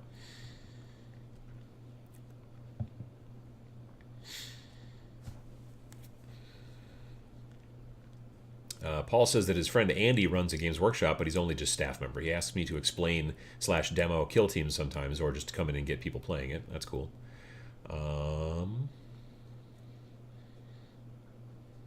The Noob Painter says, didn't you guys have the trademark for BattleBots?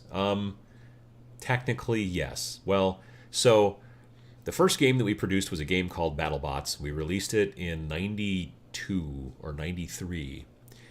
And it was very small. Everything fit inside of a CD case. Like we made everything so it would fit inside the CD case. And it was a game where you started off by building a robot, and it was like gladiatorial combat and everything like that. So that's why it was kind of a gateway game, because it was about trying to get into the right. You had so much movement you could do, and you had to try to get in the right hex and hit them where their armor was weakest and stuff like that. And it was very gateway game-ish. That game is now called Metal Crushers with a K. The reason for that is because in 2000, I think, we got an email from BattleBots, the TV show's lawyers. So BattleBots came out on like Comedy Central, and it was basically remote control cars smashing into each other, but they were bots, whatever. Anyway, so they that TV show came out on Comedy Central, and they spelled it exactly the same way. It was all one word, capital B, other capital B, that kind of stuff. And I had friends that were reaching out to me, they're like, "Oh, you should sue them. You should sue them." I'm like, "That's not how that works. They're a TV show. We're a board game. It's not this." Because we'd looked it up and we're like, yeah, but it's not the same thing. Well, then they sold the rights to Hasbro, and Hasbro wanted to make a board game, and then so this lawyer was like, "Hey, you're using our name. You have to stop that." And then we came back and said, well, if you notice, we produced our first game in 1992. You guys got your trademark for the TV show, according to what we can see online. This was the early online. But from what we can see online, you guys got your trademark in 98. So that's more than 5 years. And that's a rule that's in trademark law called automatic first use. So your move. Basically, if we would have taken it to court, we technically would have won, but they would have basically just outspent us and we would have gone broke. But technically, if we had the money to actually spend, we would win because we had automatic first use. This is what we all looked up years and years ago. So they were like, okay, well, what can we do? So we just said, well, at this point, we only had maybe 70 copies left. So we just sold them all 70 copies at full price. And they just bought all of the copies of BattleBots that were left. But the stipulation was we got to keep the copyright on the text. So then we just basically redid the game, called it Metal Crushers, and then produced it as PDF only. So, yes, that was the story of the time that the BattleBots people tried to bully us into, but it was fine. And years later, I was at a seminar actually at Gen Con about legal stuff or something in the games industry, and I told that story. and talked about how people had said, "Oh, you should have sued them." And there was this woman in the back, and she was just shaking her head. And at the end of the talk, as I was walking out of the room, she sort of stopped me, and she's like, "You were right to not go that direction, because they would have easily just outspent you, and you would have had to spend all your money just on air travel back and forth to, say, California and all that kind of stuff." And I happened to look at her badge, and she worked for Wizards of the Coast, so I kind of figured she probably knew what she was talking about, because I bet they've probably done that before. So yeah, it was a fun thing.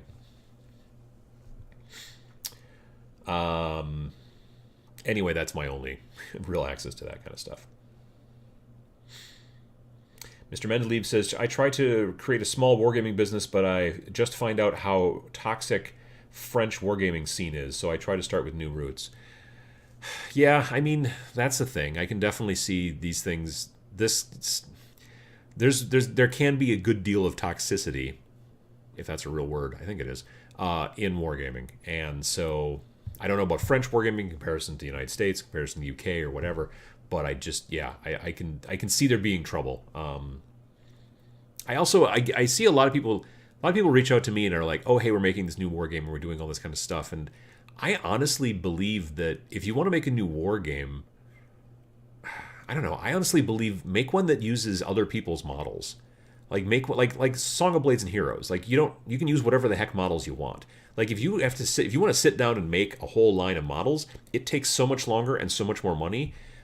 You have a potential to make more money, maybe, if people like your models, but if they don't,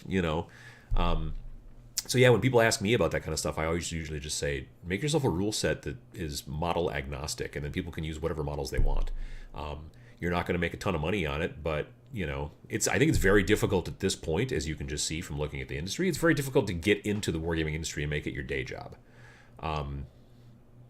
If you are coming to Adepticon or to TMX, ask moderator Matt about that. He's got a lot to say. So, there's that. Definitely.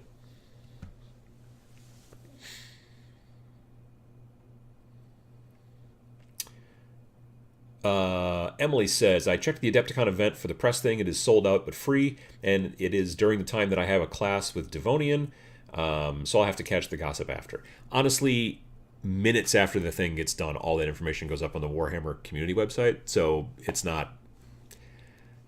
I don't know. If I can go, I generally try to go because it's just nice to kind of see people and whatever and all that stuff. See the reaction sometimes from the crowd. But otherwise, yeah, all the information is up on Warhammer community literally minutes after the event is done. So, definitely.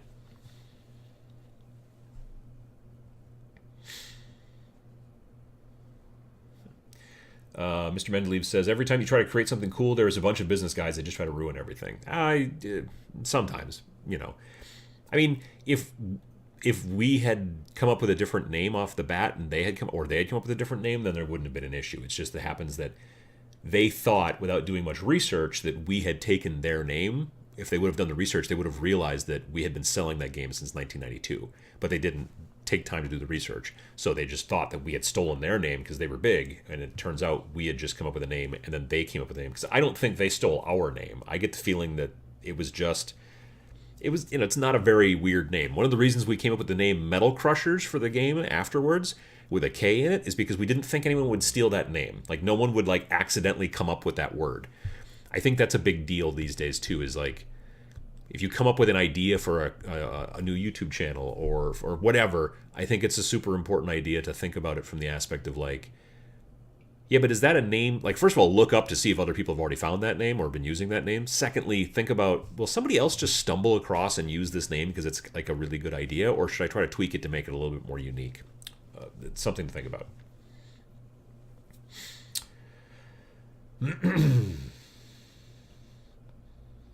Let me see here. We got that's the problem with wargaming. Wargamers never want to spend money. Yeah, that's one of them. I can see that sometimes, definitely. But there's also a big benefit to, if I already have these models, and I can just now find a new game to play with the models I already have, and I don't have to repaint them or whatever. I mean, that's one of the big benefits of games like Song of Blades and Heroes, is that you don't have to you don't have to go down and buy their model line. And even, Wreck Age, they have their own model line, but they just say straight out, you don't have to use these models. If you want to use other models, knock yourself out. They don't have so that makes sense. So, Rangers of Shadow Deep, Randall mentioned, also model agnostic. Totally, I think a super good idea. So, yeah. Yeah. So, yeah, no, it's... The Noob Painter says we should get some Metal Crushers games going at TMX. I'll have to take that.